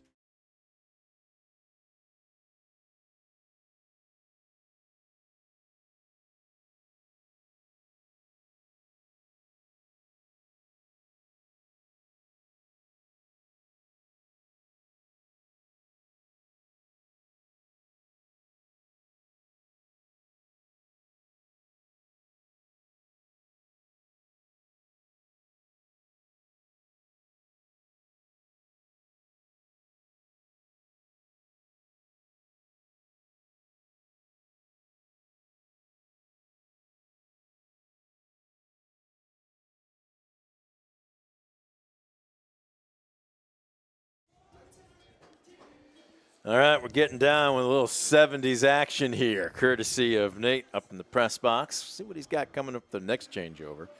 What we've got is a feast of really solid baseball. Defiance, 1 run on 3 hits, 1 error. Liberty-Benton, no runs on 4 hits, no errors. It's been a pitcher's duel, and Landon Stansberry is going to try and keep it where it's at. for the Eagles. He'll deal to 5, 6, and 7. Gomez, Rodenberger, and Zipfel here in the bottom of the 4th. You know, even though that Defiance is in the 5 spot of the order, this is almost like having your leadoff man start things up here with Gomez, who has excellent wheels, has an excellent eye up there, has an excellent on-base percentage, trying to start things out. And there he takes strike 1 there on a 68-mile-an-hour curveball to start things out. That is dirty. That is dirty. Gomez 1 for 1. He scored the only run of this game. Stansbury tries to hump that one up and misses outside. Gomez, the leading batting average on the team at 340. He was up about 100 points more than that just a couple weeks ago. The 1-0. This one well hit. Going to get a little aid from the wind, but it's not deep enough as it's almost exactly to left fielder Ashton Crawford. He's finally saying one I can finally work with as he hauls it in for the first out. Yeah, that was really the first routine ball of the outfield we've seen. They've had a couple that have been hit in the gaps, a couple hit really hard and at them. But that's a big first out there for Stansbury, trying to keep this game right where it's at. Big Garrett Rodenberger digging in from the right side, takes one that bounces a couple feet in front of the plate. Now, right now, it's going to be important for Defiance. You can't sit on this 1-0 lead. No. You cannot get in the comfort zone. As good as Ziffel's been, you know, this is baseball. Sometimes you get a bad bounce, you get a bad break, a game of inches. So you want to try to scratch out a run here and don't just sit back and watch the impressive pitching by Ziffel. You got to score some runs. Popped him up.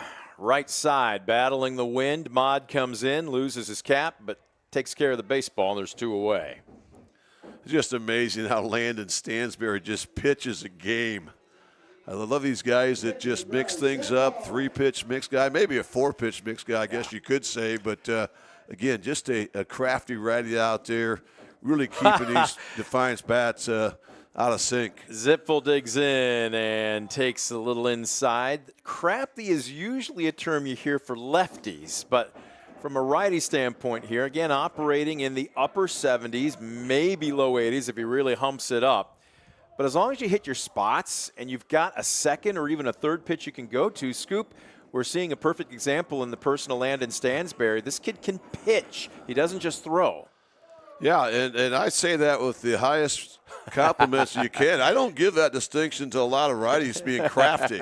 That's one that us lefties have earned and really should stay in-house. But he's been that good, that impressive. 3-0, misses low and away. And again, as we're sitting there singing his praises, he misses on 4 straight to Brez Zipfel.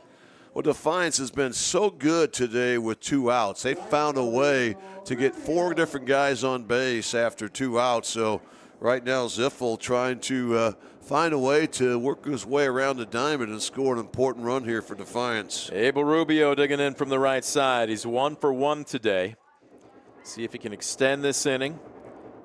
Getting the starting nod. That's a beautiful stop by Perkmeyer. Basket's catch, but again, got out of his crouch and got his body in front of that baseball. Oh, that's a huge play. He did everything right there. It's important to get over there, drop and drive. Do not let anything get beyond you.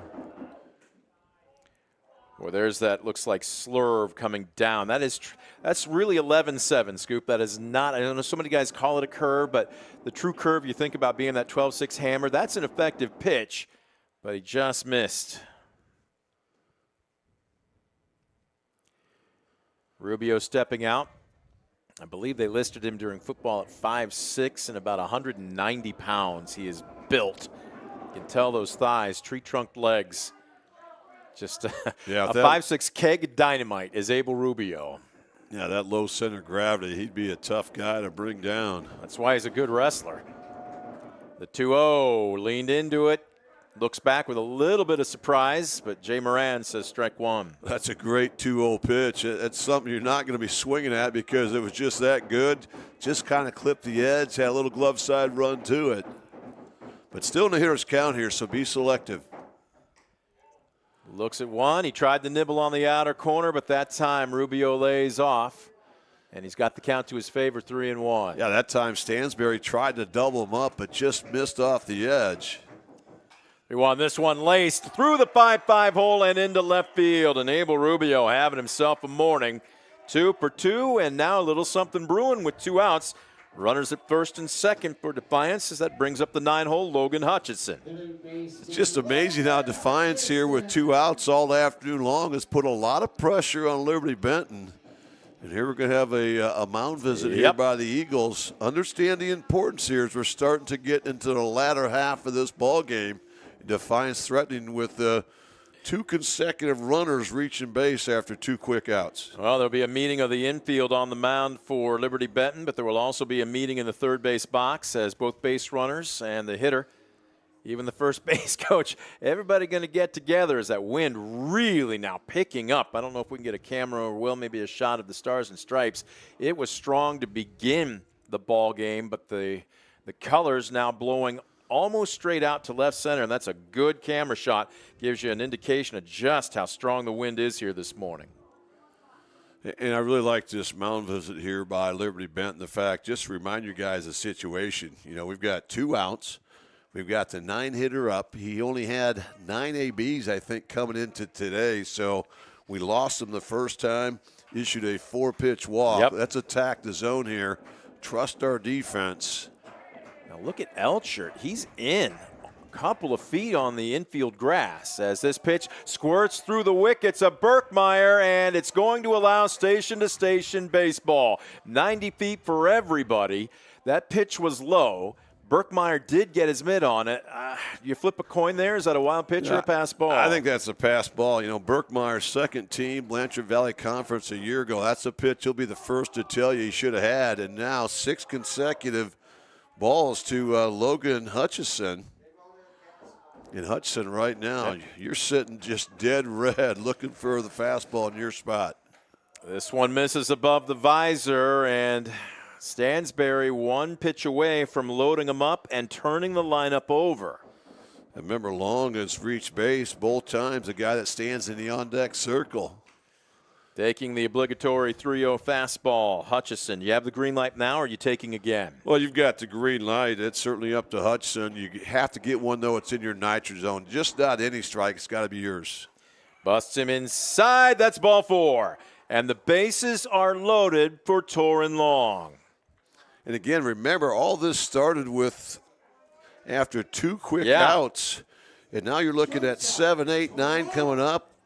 The Bulldogs have loaded the bases, and now they're looking for that clutch 2-out hit from senior Torin Long, hitting .278 in the season. As we mentioned, he's tied for the lead in RBIs with Ligon at 12, looking for numbers 13 and 14 here. He's 1 for 2 as this one bounces in front of Long, and he puts up his arm, making sure that Zipfel stays put. And here comes Stansberry, going to have a chat with his, here comes Birkmeyer having a chat with Stansberry. Yeah, that's great leadership there by Brady Birkmeyer, the senior, coming out and trying to encourage Landon Stansberry, who's kind of lost his control here for a little bit. We've seen the last couple innings, multiple guys he's fallen behind. Remember, he had issued 3 walks the last inning and already 2 walks here in this 4th inning. 1-0 came right at him. Long wasn't guessing, but he swung over the top of it, strike 1. Yeah, well-located fastball that time. Just kind of changed the eye level a little bit. But a big pitch there to get the count even at 1-1. And now the biggest pitch in baseball, the 1-1 pitch coming up. Took a little something off it, misses in the cellar. Well, that's huge because now Long in the hitter's count at 2-1. So he can be very selective.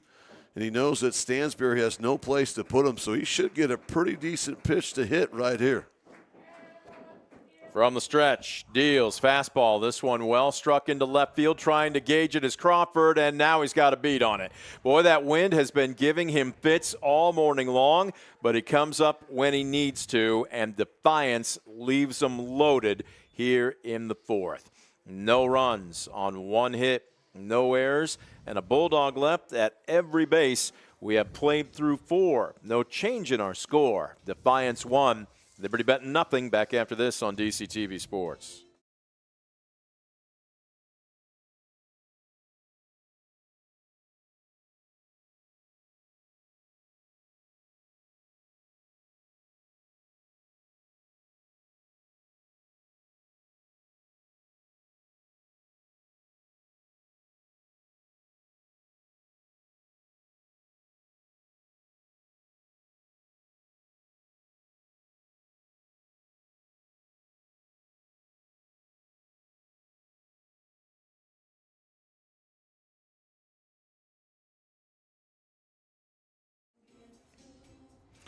And there you get a good look at 6'2" junior right-hander Brez Zipfel. He has been masterful so far this morning. He has scattered 4 hits through the first 4 innings. He has not surrendered a walk. And in a pitcher's duel where offense is going to be a premium, not just for Defiance, but for both these teams, he has come up big when he's needed to. But let's also give the tip of the cap to his defense today. And in particular, let's start with his battery mate, Cody Shaw. But, Scoop, as we've seen time and time again, Defiance has come up with the big play when they've needed to in a close ball game. They really have. I think their defense, A to Z, is really good. They really do not have a weak link out there. So, but again, you have to be strong up the middle, and certainly Defiance has that, not just with Shaw behind the plate, but their middle infield, the play in center field. So, again, just a very solid defense. Lefty Jarrett Hahn digs in to lead things off. Hahn 0 for 1. He struck out looking to end the second. The 9-hole, second baseman Mason Mott is on deck, and then the lineup flips over. Ashton Crawford in the hole. Somewhat of a narrow stance for Hahn as he swings over the top of that pitch and now makes it 0-2. Well, there's that changeup once again. 71 mile an hour, does a great job of locating it downstairs. The 0-2. Changed eye level on him, brought it up around the letters, and it's fouled away. You know, he's almost been predictable because he's hitting his spots. And even though you know it's coming, that's a fastball there, top of the zone. You're really not going to do much with, and that kind of sets you up for that change-up or bender. The 0-2. This one laced foul down the right side. Well, again, Zipfel is not just working both halves of the plate, but Scoop, he's changing eye level and he's changing pitches. I mean, he's carving up Liberty-Benton hitters so far this afternoon. The last 2 pitches, the one before was 80. That one was 60 mile an hour, and there's a heater right nasty. there. Inside, paints the black as home plate umpire Jay Moran rips the phone book. That's another Premier Bank strikeout to open up the 5th. Well, he went from 80 mile an hour to 60, and then he humps it up to 81 mile an hour and completely fooled Jarrett Hahn. And once again, the leadoff batter is retired for Liberty-Benton, still trailing by a run here in this 5th inning. That'll bring up Mason Mott, 0 for 1, with the ground out back to the pitcher. As this one fouled away.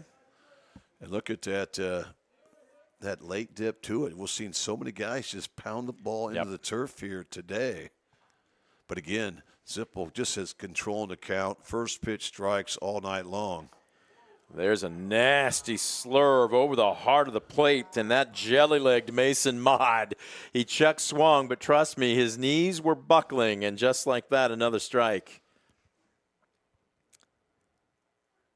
On the way, and maybe the first time today he's really overthrown. He humped that up, brought it across his body, and it wasn't close. Well, that was his fastest pitch of the day at 82 mile an hour, and we'll see if he maybe tries to go upstairs here. Ahead 1-2. There is that dirty change. It's in the dirt. They'll throw down to first. 2 away on another Premier Bank strikeout. Impressive sequence that time by Zipfel, who really has Liberty-Benton guessing right now, is he's now up to 8 strikeouts on the afternoon and has not allowed a walk. In fact, I'm not sure he's allowed a 3-ball count. He's just really controlled the count for the most part. I think he's only surrendered 1 3-ball count today. The question is, can he strike out the side as Ashton Crawford will dig in? Zipfel, high leg kick, brings a bender. Chopper, long charges, and he cannot make the transfer cleanly from his glove to his throwing hand. Now, he was talking right there with Logan Hutchison, and he called Hutch off. But, again, a situation there where just trouble getting a good grip on the baseball.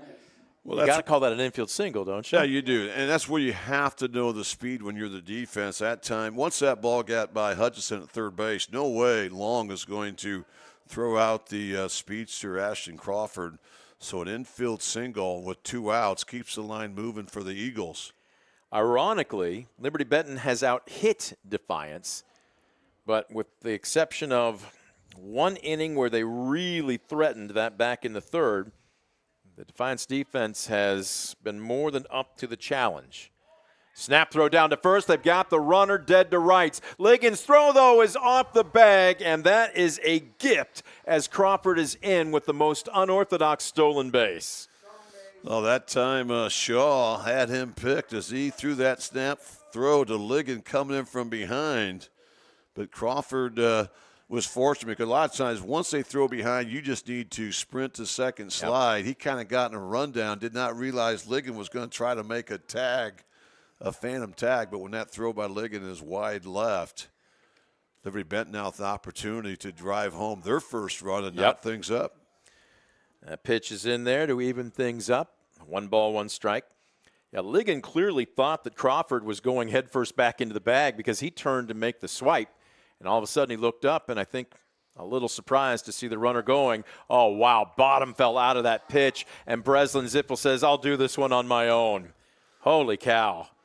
Good-looking change once again, just 71 mile an hour, but very effective with that late drop and run to it. I was going to say that's what makes it effective, not the velo, but the bend on it as that one gets dirty. And right now, if you are Connor Hiss, you just have to make sure, okay, I got to watch, I got to make that soft window as I read it out of his hand, but I cannot go fishing. Yeah, right now with 2 outs, Crawford will be running on the swing here, so he should be able to score on a base hit to the outfield. This one changed eye level, got him swinging. There's another Premier Bank strikeout, and indeed, Brez Zippel strikes out the side. So no runs on 1 hit, no errors. The tying run left in scoring position. We're through 4.5. Pitchers duel at Defiance. Bulldogs lead at 1-0. We're back after this on DCTV Sports.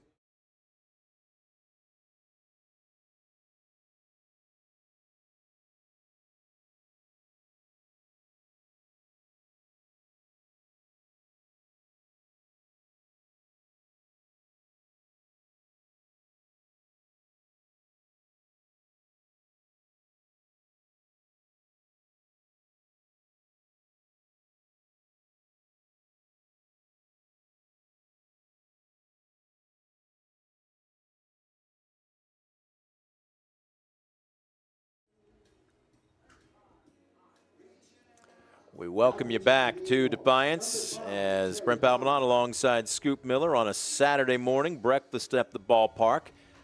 Defiance 1 run on 4 hits, 1 error. Liberty-Benton no runs on 5 hits, no errors. And we have a new pitcher as this is going to be number 5, Jarrett Hahn. Hahn, a senior. He's thrown 47 innings this season. Scoop, that is the most on this roster. He's 5-1 with a save. 29 hits, 19 runs, all but 5 earned. 23 walks against 50 strikeouts, so about a 2-to-1 ratio and a very respective 2.08 ERA. He has hit 9 batters, but this one doesn't surprise you with Stansberry giving up 5 walks and really, I don't want to say looked like he was struggling, but got himself into a little bit of trouble in the last frame. Yeah, we talked about it after the last inning. That was probably the last we're going to see Stansberry. The fact he surrendered 5 walks the last 2 innings. The impressive thing about Stansberry was, he battled. Mm-hmm. When you give up 5 walks, it's easy to kind of go down with the ship, but he really battled. He left the bases loaded in the 4th inning, left a couple stranded in scoring position in the 3rd inning. But yet leaves with a 1-0 deficit. Going Stockman takes a 3-0 obligatory fastball down central for strike 1. It's 2, 3, and 4 in this frame. Stockman, he was headed down to first and just said, whoa, as he was about 2 or 3 steps, and then he points at himself as to try to ingratiate himself and not get in the bad graces of home plate umpire Jay Moran, and he swings and misses there. And all of a sudden, from 3-0 to a strikeout victim to begin the 5th. Yeah, that's big. That's kind of a no-no there, taking first base a little bit too soon. Yeah. And then it comes back to bite him with a Premier Bank strikeouts here. So I'm trying to get the defensive changes. Hahn, obviously on to pitch. Ashton Crawford moves from left to right field, and I'm going to try and get the number of the left fielder as Khalil Ligon. First pitch swinging, sends one a mile high, foul territory in 3rd, and this time battling with the wind, but Zach Elchert wins this battle. 2 away. Good job, Elchert. He was kind of tricked the first time a fly ball came his way. That time did everything right, got behind it, shaded the sun nicely, caught it in front. And 2 quick outs here for Hahn in this 5th inning. All right, so Seth Elchert has moved from center to left as Christian Conley digs in from the right side, swings and misses. It's been a giant roulette wheel in the outfield trying to get a number on the center fielder. So it was far from a straight change, ladies and gentlemen. Could be Stansberry. This one scoots him off the plate. It might be. It looks like I see the long wispy hair underneath the cap, but we'll double check as soon as we can to confirm it. Ooh, and that one leaning down. Conley surprised as he looks back and asks Jay Moran where that one was. 1-2. Right across the plate, young man. Hahn deals. Grounder shot. Taken off the shoe tops by Elchert at third. Nice pick at first by Lieb. And it's a 1-2-3 inning. No runs, no hits, no errors, and nobody left the board. We are quickly through 5. Our score remains 1-0 Bulldogs. Back after this on DCTV Sports.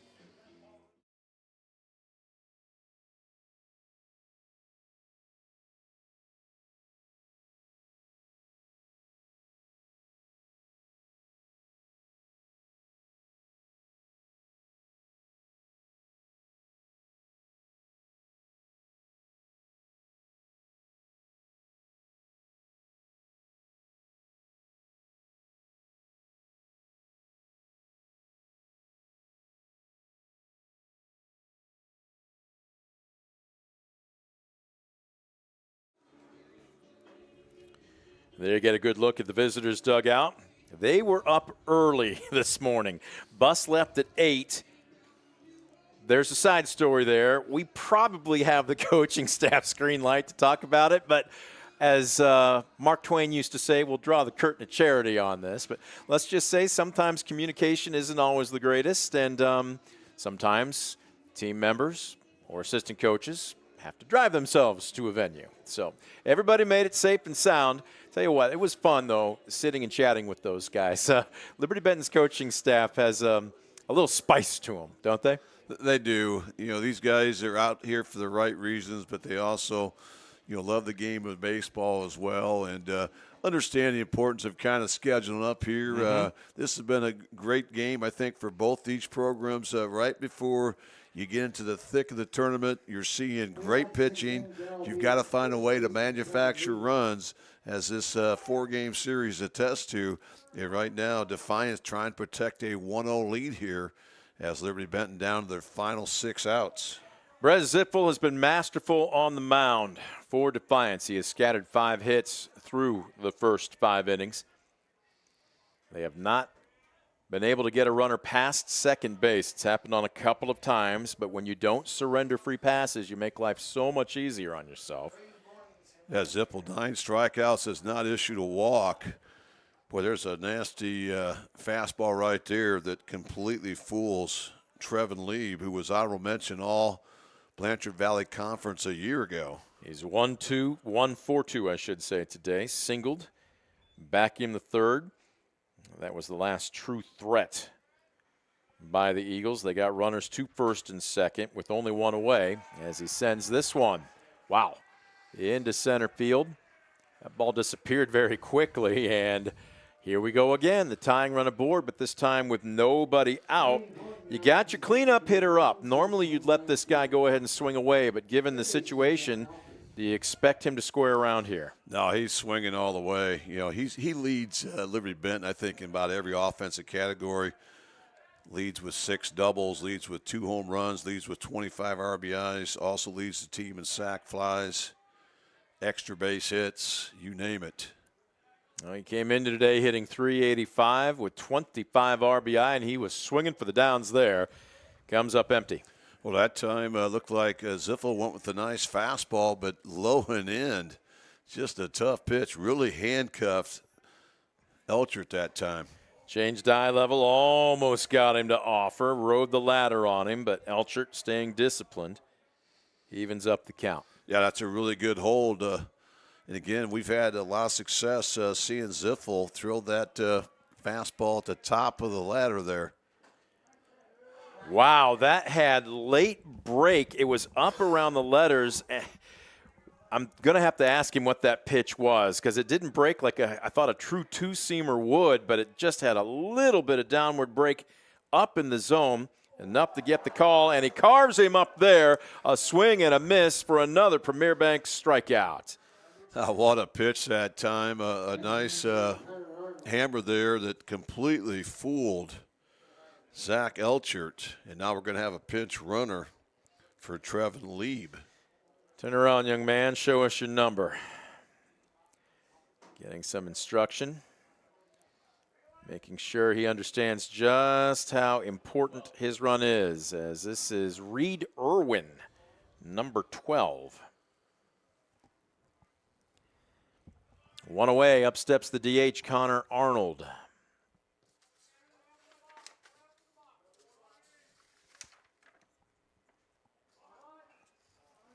This one, it's going to be fair up the third base line. Great pick by Ligon at first. Hutch had to come up gunning. And again, we tip our cap to the Defiance, this time the infield on the corners with another good defensive play. It really was. That was a well-placed sack bunt right on the right on the line. But a heads-up play by Hetson and a great pick there by Ligon. But Liberty-Benton does move the potential tying run and scoring position. So this will bring up Seth Elchert for the third time today, a runner in scoring position. Second time today, the tying run in scoring position, and Ziffel starts him off with a good bender for strike one.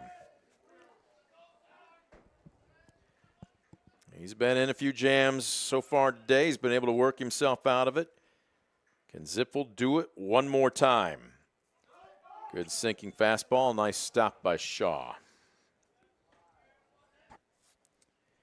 I know we've talked about Shaw as far as pitching is concerned. It's his first season on the bump, and his numbers have borne out just what a great athlete he is.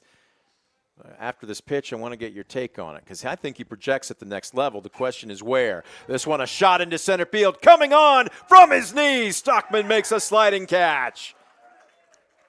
And yet again, Defiance's defense flashing some fancy leather. This time the junior center fielder, and it gets him out of trouble. As the tying run left in scoring position one more time. No runs on one hit, no errors, and one left aboard. 5.5 in the books at Defiance. One run. Will it be enough? We'll see. We'll come back after this. You're watching DCTV Sports.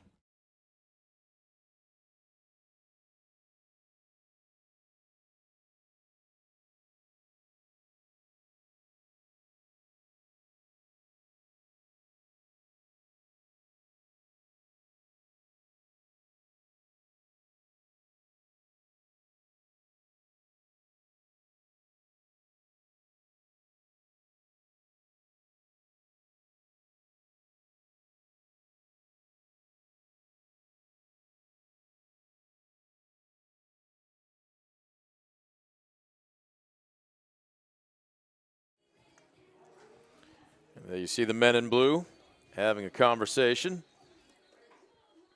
It's been a quickly moving ball game. It's 11:20. Maybe they can grab some brunch somewhere. Jay Moran has been behind home plate. He's done a really good job. I think his zone has been pretty consistent here this afternoon. Jeff Bowman is the field umpire. With a two-man crew, Scoop, you have to cover a lot of ground. There's so much more responsibilities compared to a four-man crew or even a it's just been a long night, a three-man crew. But these guys, knock on wood so far, I think have done a very good job this afternoon. Yeah, no question about it. Excellent job, and they're getting treated to a well-played game here by both these teams. This is true baseball right here. Two of the top programs. Remember, Defiance coming fresh off a 3-1 win at Salina that clinched at least a share of their 28th ever WBL crown. Right now, Wapak could potentially tie them. Yes. They still have to play at Lima Shawnee. And meanwhile, of course, Liberty-Benton comes in, winners of 8 of their last 9 contests.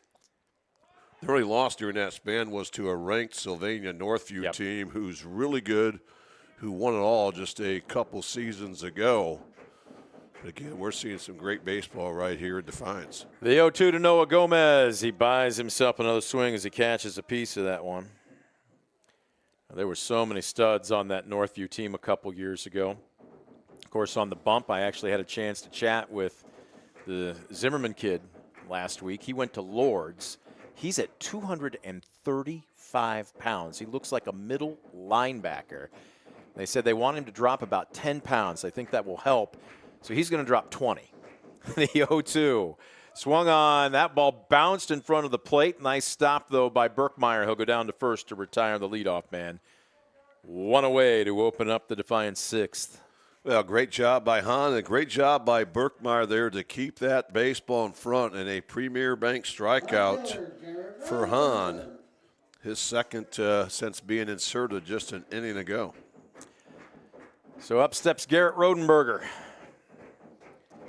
Big burly left fielder, swung on, and again, Hahn has got a nasty, I'm going to guess that's technically going to be called a curve, but it's bouncing about a foot in front of the plate, and it's just hanging there, and it's tantalizing the right-handed hitters, and this time Rodenberger says, bring it in a little bit more, and I'll do that as he punches it back up the middle for his first hit of the afternoon.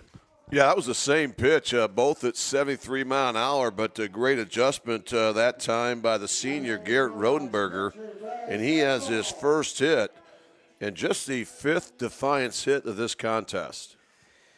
So the line moves for Brez Zippel. Brez 0 for 1. He grounded out to third back in the second.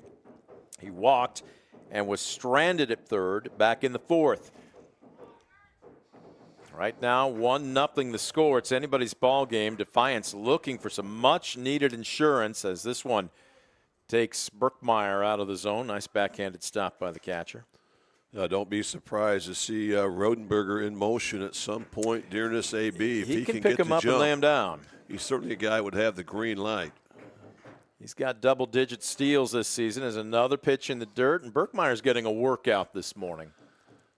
Yeah, both these catchers have really been tested, both on the base paths and also with some balls down in the dirt. But both have done an excellent job of controlling the running game and keeping the double play in order this afternoon. 2-0, they'll throw over, and it's close, but he gets back just ahead of the tag. Yeah, Rodenberger, for being 6'5" and pushing about 200 pounds, he has 11 stolen bases on the season. Yeah, he's 11 for 13, so he's a proven threat out there on the base pass. Going to throw over again, making it close. And certainly Liberty-Benton well aware of it as they've thrown over there multiple times, trying to keep the senior in check. 2-0 the count. Zippel trying to stay locked in, and they're going to throw over again. Rodenberger. Thought for a second he might have jammed a thumb or something diving back into the bag. We talked about it early in this ballgame. Very physical player. So this one scoots Zippel off the plate. Now all of a sudden 3 balls and no strikes. You got to give a lot of credit to this 3-0 count to Rodenberger at first base. He's drawn a lot of attention. Yep. Now we'll see if Coach Rick Weaver elects to put him in motion here in a 3-1 count. 3-1. Downstairs, I was waiting the way Jay Moran came up. I thought he might be making a late strike call. So a single and now a walk, and Scoop, here we go again. Again, this 2 outs. Defiance has been so good today. Their on-base percentage with 2 outs this afternoon has been right about 500, so they're doing an excellent job. Make that 1 out here, and they've have an opportunity here with runners at first and second to put a little pressure on this defense. Who else would you want up here? Abel Rubio sends a shot on a short hop to third. Tap dancing. Did Elchard make the tag? No. Safe going to be the call as Rodenberger putting on his dancing shoes a little before prom, and he sneaks into third base. Everybody's safe. Oh, that's what speed will do. A great glove play that time by Elchert, and he tried to make the tag on Rodenberger, and here we're going to see head coach Matt Rader in his 8th season here at Liberty-Benton. I think his argument is, hey, Rodenberger went out of the baseline to elude the tag. He should be called out. But also you have to avoid the fielder if you're the runner, so you cannot just plow him. That's going to force Liberty-Benton to bring the infield in here, knowing the importance of keeping this game at 1-0 as they're down to their final 3 outs. Defiance trying to break things open here with 1 out in the home half of inning 6. Hutchinson's asking for time. As the infield drawn in, second time in this ball game that Defiance has loaded the bases. Logan Hutchinson entering today's contest, hitting .222. He does not have an official at bat with 2 walks.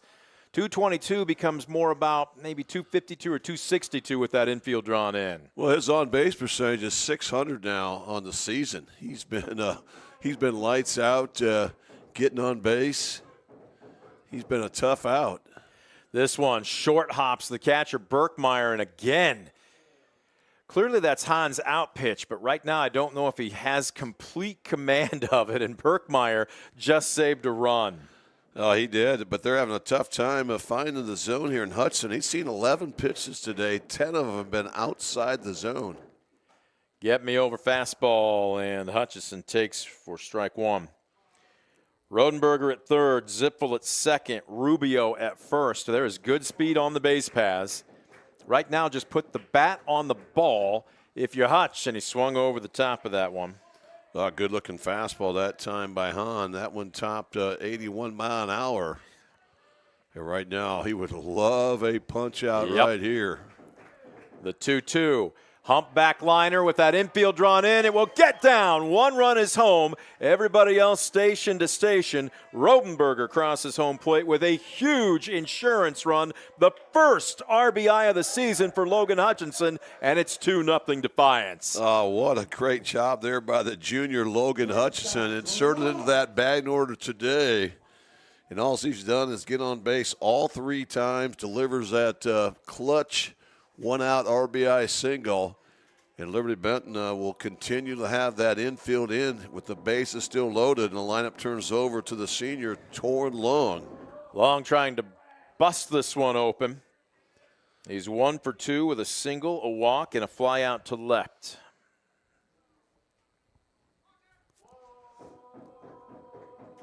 Zipfel at third, Rubio at second, Hutchison at first. Long. Boy, that was the best pitch so far today Hahn's thrown. That was a great cut by Long, but sometimes you just have to tip your cap to the opponent. Yeah, not only did that top out at 84 mile an hour, it was also well located just below the knee. Boy, that's a nasty pitch right there. The 1-1. Took more than a little off of it, but Long, nice job to check his swing. Well, at 2-1, but with the bases loaded, we were always coached to treat it like 3-1. You're zoning up here, aren't you? Absolutely. You know, right here is a golden opportunity, especially with that infield drawn in. Boy, there's a perfect pitch right there. What placement, and Long just shakes his head again. And that was at 83 mile an hour, so probably his second best pitch right there. Boy, that was nasty. Now you need that 2-strike approach. Put the ball in play, put some pressure on the defense. 2-2. We challenged him. This one hit fairly well, fairly deep to left field. It is hooking, and it will be foul. He got it up in the jet stream, was trying to get a little help from Mother Nature, but instead he'll head back and pick up his bat. Count remains 2-2. It needs to stay situational. Look for something you can lift to the outfield or something you can hit hard up the middle. That'll score at least 1 run. Boy, Long is really up in the box, expecting a bender as this one's a liner back into center field. 1 run is home. They'll go ahead and wave Rubio around. He will score. And a clutch 2 RBI single by Torrin Long, and now some much-needed insurance for the Bulldogs as they've doubled up their lead 4-0. Defiance has finally strung together some hits. Remember, this inning started with a strikeout, but since that time, 5 consecutive batters have reached hit, 4 of them via base knocks. And Defiance now enjoys a 4-0 lead, looking for more with first and second, just one out. And the junior Cohen Stockman trying to bunt for a hit. And this he'll is get going to it. be well placed right up the third base line. And there's confusion again. You see Hahn and Elchert talking to each other, and now the floodgates may start to open up. Yeah, that time Elchert stayed home, and that's a ball he clearly has to get because he's the only guy that has a chance. But credit Stockman. That's a perfect drag bunt for a hit.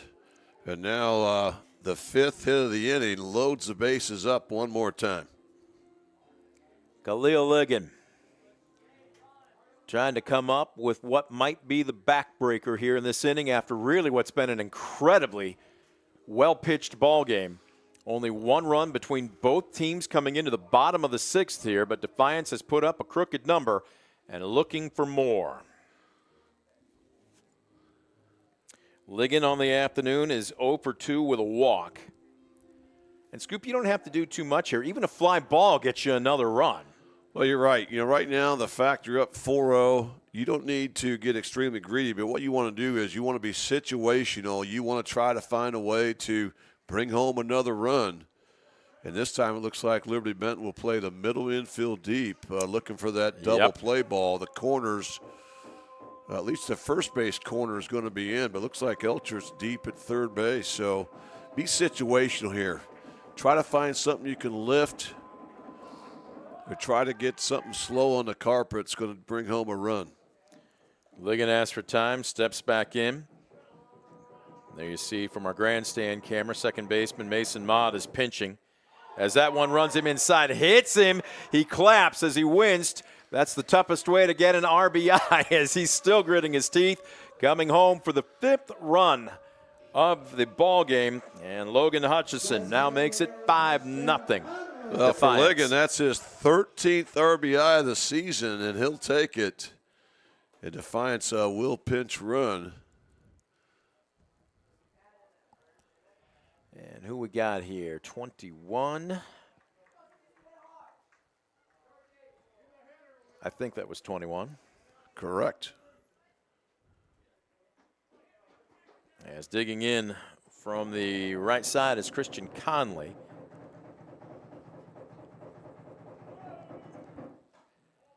High and tight.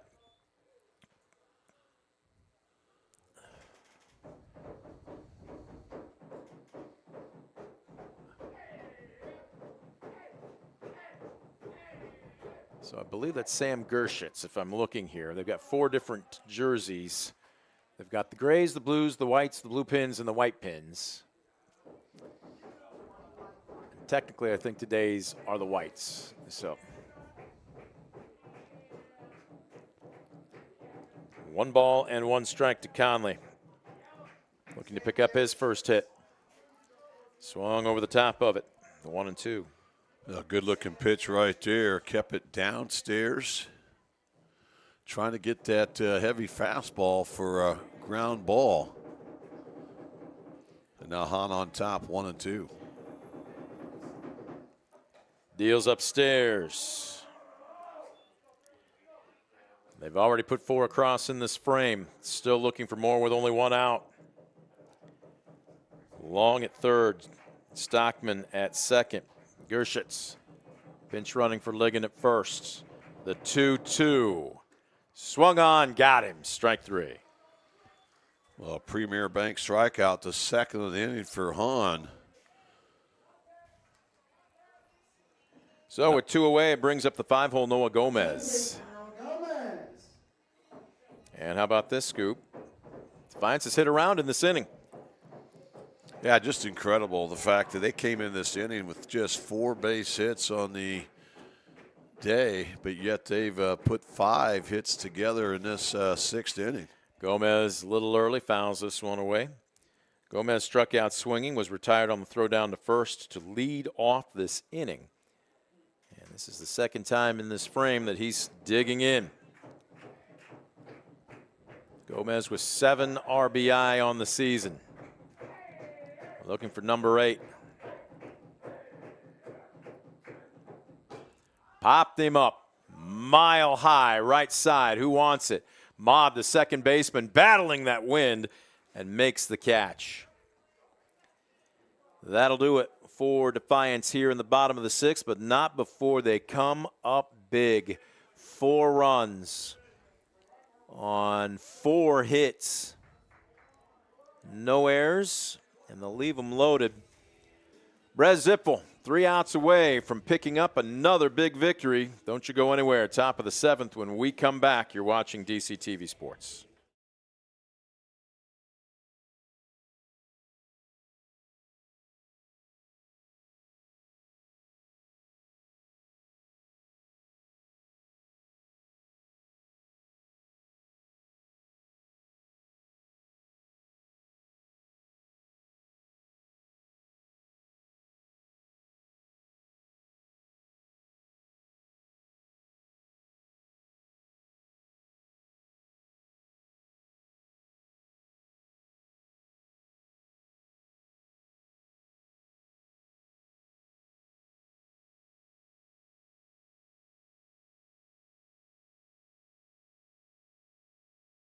Yeah. Top of the 7th. Defiance with a 4 spot in the bottom of the last frame, blowing open a 1-0 ball game. A little more cushion for Brez Zippel and his teammates as he finishes his warm-ups. 5 runs on 8 hits, 1 error for Defiance. No runs on 6 hits, no errors for Liberty-Benton.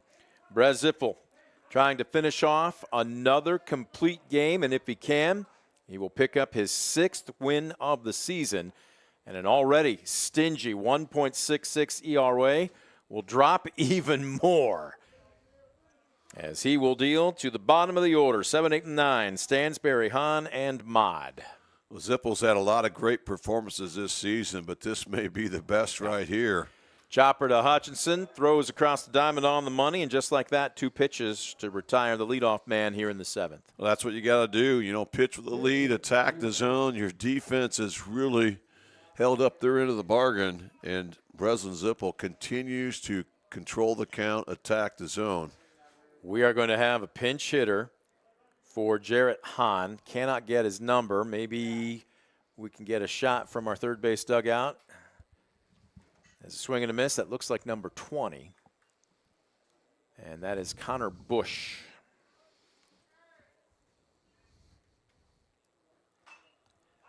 This one fouled away.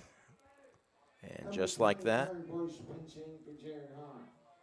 down deep in the count. 0-2. Bush takes a bouncer off the outer corner. Looking at Bush.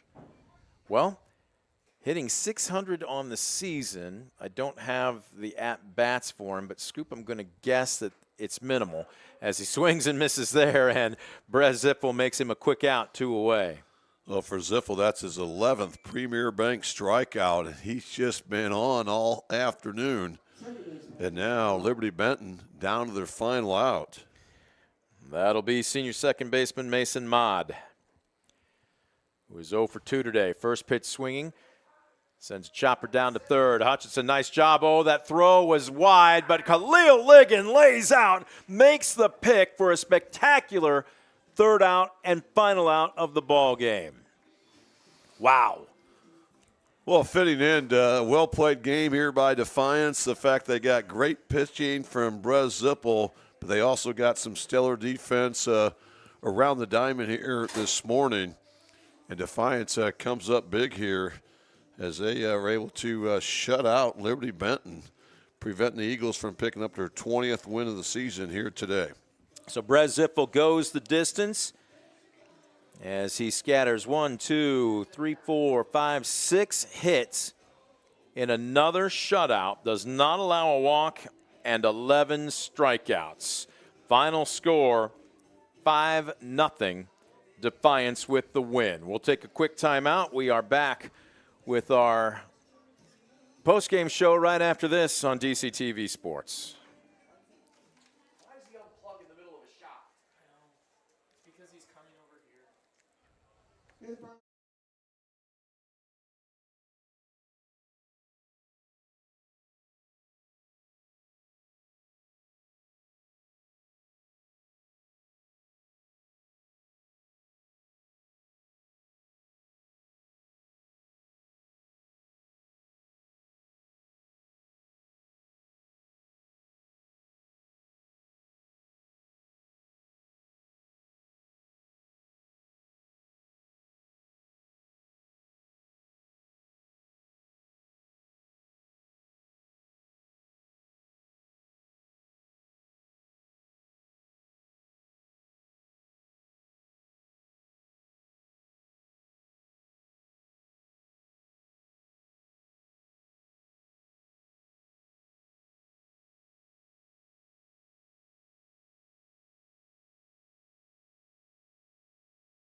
And we welcome you back. The Brunswick Eye and Contact Lens Center postgame show underway. Brent Palbinot alongside Scoop Miller. A pitcher's duel with just enough offense to keep things interesting, and then a big crooked number in their next to last inning as Defiance beats a very game Liberty-Benton squad by a final of 5-0. Scoop, we got what we thought we were going to get before the first pitch, just tremendous pitching, and then all of a sudden they found some offense. It looks worse than it was. It was a much tighter game than 5-0. Just incredible, well-played game by both teams, through 5 innings, a 1-0 game, both teams right there. Liberty-Benton stranded some runners early in the game that kind of came back to hunt them, but credit Defiance. They came together, they strung some hits together in the home half of inning 5, and they made it stand up behind solid pitching from Brett Zippel, who had 11 strikeouts, did not surrender a walk. He was outstanding. Now, Brett Zippel, again, what else can you say? Every time the young man takes the bump, he gives us just a slightly more as far as performance is concerned. Heaven knows what he's got left for us throughout the rest of this season, but he'll be the first to tell you it wasn't just a one-man show. Shaw behind the plate was absolutely spectacular defensively today, and we saw again some really good play, not just by the infielders, but the outfielders. Everybody made a contribution. They really did. You talk about team effort. I think Coach Rick Weaver would be the first to say that's what it's going to take to beat a Liberty-Benton, and they've got it here today. You mentioned how good Shaw was, not just blocking pitches, but he also threw out a runner, really kind of controlled that running game with the help of Zippel, doing a great job of keeping guys tight. And then again, we saw plenty of big plays around infield and outfield. And again, I also love the fact that Defiance got good production from the 7, 8, 9 spots in the order, and that proved to be the difference, I think, today. Not to be outdone, but again, Landon Stansberry looked like he maybe just ran a little bit on fumes after that 4th inning. He was spectacular until he all of a sudden wasn't.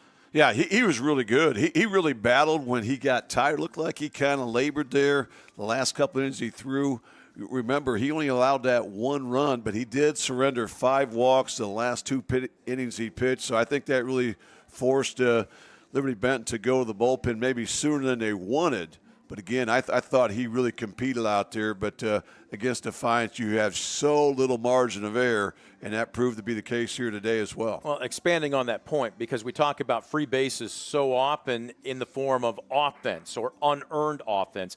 But what it did today for Stansberry was elevate the pitch count. And then all of a sudden, you just saw it start to go downhill very quickly. He gave a great performance, but when you're throwing an extra 15, 20 pitches, that's potentially a couple of innings, and we saw it. He'll get better as time goes along. Yeah, I think that was a little bit by design from Defiance coaching staff, the fact that we wanted to try to maybe work his pitch count. We saw a great job, out of the 9-hole alone, Logan Hutchison, he did a great job working a couple walks, getting on base, and again, when you elevate that pitch count, it shows kind of late in the game where he started to labor a little bit, but certainly you can see why Stansberry is one of the best pitchers in the 419, and he was awfully good there for 5 innings. We're talking about what happened on the bump, but offensively, it came a little bit later in the ball game, but maybe exercising a few demons as well for Defiance. Torrin Long goes 2 for 3 today with a couple of RBI, none bigger than that clutch 2 RBI single in the bottom of the 6th to help blow it open. Cohen Stockman goes 1 for 4 today. Christian Connolly went 0 for 4. Khalil Ligon 0 for 2. But then everybody else picking up hits. Noah Gomez 1 for 4 with a run scored. Garrett Rodenberger 1 for 4 with a run scored. Brez Zippel didn't pick up a hit, but he got aboard. He had a run scored. Abel Rubio getting a start here this afternoon, and he goes 2 for 3 with a run scored and an RBI. And you mentioned Hutchison in the 9-hole, couple of walks, 1 for 1 with an RBI, so everybody getting in on the act today. Yeah, no question about it. And Coach Rick Weaver, I think, adjusted that lineup a little bit to maybe find a spark on offense, and he certainly got it as they got great production 1 through 9 today, an impressive win as they shut out Liberty-Benton here this morning. He's so humble. He was trying to kind of stay on the side. No, the VIPs get the middle spot, Coach. There's no VIP with me, I can guarantee you that. Boy, congratulations. And this one played out. I know you were joking with the Liberty-Benton coaching staff before the game. 1 run in 18 innings might be enough to win. 1 run today, but then second trip, third trip through the lineup, you got a different guy on the mound. Sometimes I've had coaches say we just need to see somebody different, and the offense blew up late. It did. He scored the 4 runs there in the bottom of the 6th, which was huge. We had guys on all day. We just couldn't scratch over a couple more runs. But then Logan Hutchinson with the big 2-strike hit, and then Torrin Long with the big one. And what was huge is we've struggled with 2 strikes recently, and both of those were 2-strike hits. So it was good to see.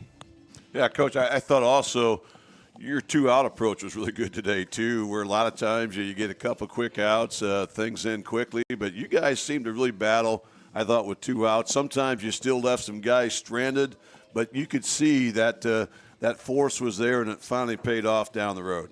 Well, I'm glad you said that because we have worked on that and worked on that. We've preached it. We've talked about it, and that's kind of been our Achilles heel, and I thought so too. I thought we had a lot better approaches today. When you talk about getting a guy down, and sometimes it takes an at-bat or two. Sometimes it takes a trip through the lineup or two. Walk us through your approach. So often we hear guys, even if they might not get a board, work a pitcher deep. You give the guys on the on-deck circle or in the hole a chance to seem a little bit better. And as Scoop and I were talking about before you got up to the press box, you wore him down a little bit. All of a sudden, it wasn't just runs, but an elevated pitch count, and Stansberry all of a sudden just kind of fell off the table. Yeah, he threw a lot of pitches, which was good. We did not chase a lot today. That's kind of been what's got us into trouble the last few games is swinging at bad pitches and then taking good pitches for strikes, and then the next thing you know, you're down 0-2 or 1-2, and it's lights out. So I thought we did a lot better job of that. And really all we preach is quality at bats. And just try to hit a ball hard. I thought Christian Conley had 2 or 3 really good at bats with nothing to show, but he hit it hard, and that's what we've talked about. And then I thought really the one I was most proud of was Abel Rubio. He hadn't played a lot. He works his butt off. He comes in 2 to 3 times a week in the morning to hit. Had obviously the big RBI, the first run, had 2 hits. And then, you know, I'm sure people are wondering why in the world you take the guy out that has 2 of your 4 hits. Genius move, right? And really at that point it was 1-0, and Brady Borton's our best outfielder. And I pulled Abel aside and said, you did nothing wrong. We just, with the 1-run lead, we won our best outfielder out there. And I'm sure people in the stands had no understanding of that move. It was a W. I think I even said, I'm not sure I want to do this. I want him to hit again. And I think I missed it because I saw him come around and I called Abel's name and I'm like, whoops, wait a minute, that's not Abel. Yeah. But one of those situations where, and we've heard this before, I was one of those guys, so I can sympathize with it. I love watching those guys. The phrase is, stay ready so you don't have to get ready, and that sounds like Abel Rubio to a T. 100%. I mean, he works his butt off. He's into every pitch. He's a leader. He's the type of kid that if you had 18 of him, you would have zero issues. You'd have 0 issues. I mean, he's the ultimate teammate. And, Coach, talk about 7, 8, 9 hole today. You know, you mixed things up a little bit, but you had Ziffel, Rubio, and Hutchinson. Those guys reached base safely 7 times tonight. I thought that was awfully big. That's really big. And Abel and Logan Hutchinson have not had a lot of at-bats. And obviously when you're struggling at the plate, you're like, we need to give some guys some opportunities. And both of them came through today and obviously earned some more ABs. Let's go to the bump. Brez Ziffel, what else has he got in store for us? Because every time we see him, he just seems to raise his level of play just a bit more. 7 innings, scattered 6 hits, obviously the shutout, 11 strikeouts, and not a single walk. And I'm just going to call it. I know that the guys at 6 and 10 behind the sports desk or on the Nationals use the term filthy too often. In my day, dirty was the term, and it was specifically meant for a change. And Brez Ziffel has a dirty change. He does. And so 11 strikeouts is incredible against a really good hitting team. I mean, they were 19-3 coming in, ranked 3rd in Division III.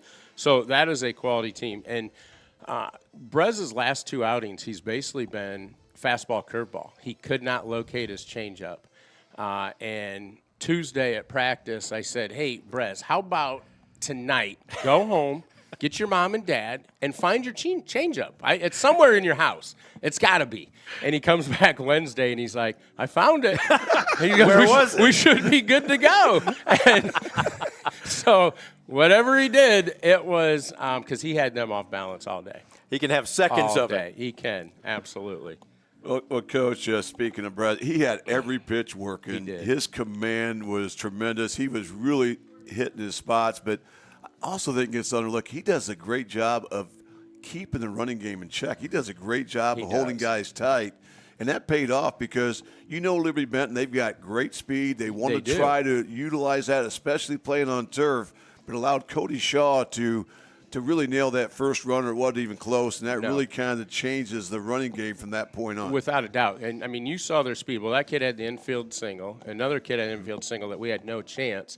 And when you throw out who's probably their fastest guy and it's not even close, you're on the other side. He's probably their coach probably thinking, well, we can't run today. If he can't run, no one else can. Absolutely. And that's what I told Cody. I said that throw is huge because now they're going to have to sack if they want to get him. Cody has an absolute hose. I mean, he is so good back there. So good.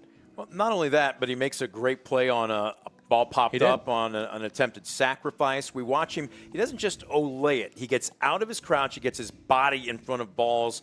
And I love to see him go out. It might be standard to people that are plugged into baseball, but the casual fan thinking, is he going out to settle him down? No, you got a runner at second, and you're probably talking about second sign indicator, right? Just high baseball IQ. Absolutely. And he has been tremendous back there for us. And we talk about all the time, when pitchers can trust their catcher, when you can throw a breaker in the dirt with 2 strikes and you know it's going to get blocked, you become a lot better pitcher. And that's what Cody allows our pitching staff to do, is become a lot better because of how good he is. Just becomes easy, right? I don't know about easy, but well, from a pitcher standpoint. From his standpoint, yeah. From my standpoint, that's 7 innings of agony. He's sucking on some Tums right now, but they got the 5-0 win. Right. We're working our way into the final week. Obviously, first round of sectionals with Astoria coming up on Friday. Yep. What do you want to see from your team leading up to that? Keep getting better. I thought we took a step today offensively. And I told them Wednesday after the Salina game, we just want to get better each day. Each day, so Friday when tournament rolls around, we feel like we're playing our best baseball. All right, we're going to be here for that as well. Awesome. Coach, congratulations. Thank you. Good luck to you this week. Congrats, Rick. Thanks, guys. Appreciate it. We're going to take one more quick time out. When we come back, we're going to put the finishing touches on the Brunswick Eye and Contact Lens Center postgame show. Don't go anywhere. You're watching DCTV Sports.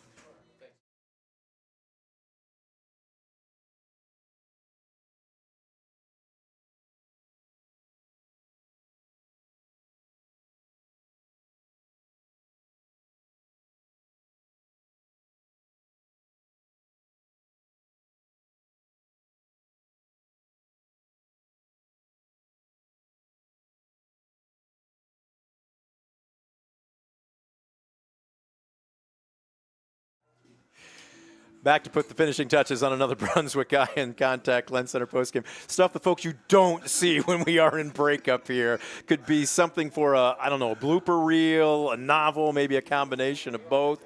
But just the same, we're having fun up here. And you can have it when you gut out a 5-0 win. And with it, now building up some momentum going into the final week of the regular season. And Scoop, as you heard Coach Weaver talk about, there's still a couple games between now and the opening round of sectionals, which will be right back here this coming Friday. We will be here for that 5 o'clock first pitch. But you heard it in true coach fashion. You've been there. Another day to practice is another day to get better. Absolutely, and that's going to be your approach. We want to be a better team when next Friday rolls around than we were today, so you take it one game at a time. We know we had a lot of fun up here in the booth today, but you know that Defiance team had a lot of fun as well.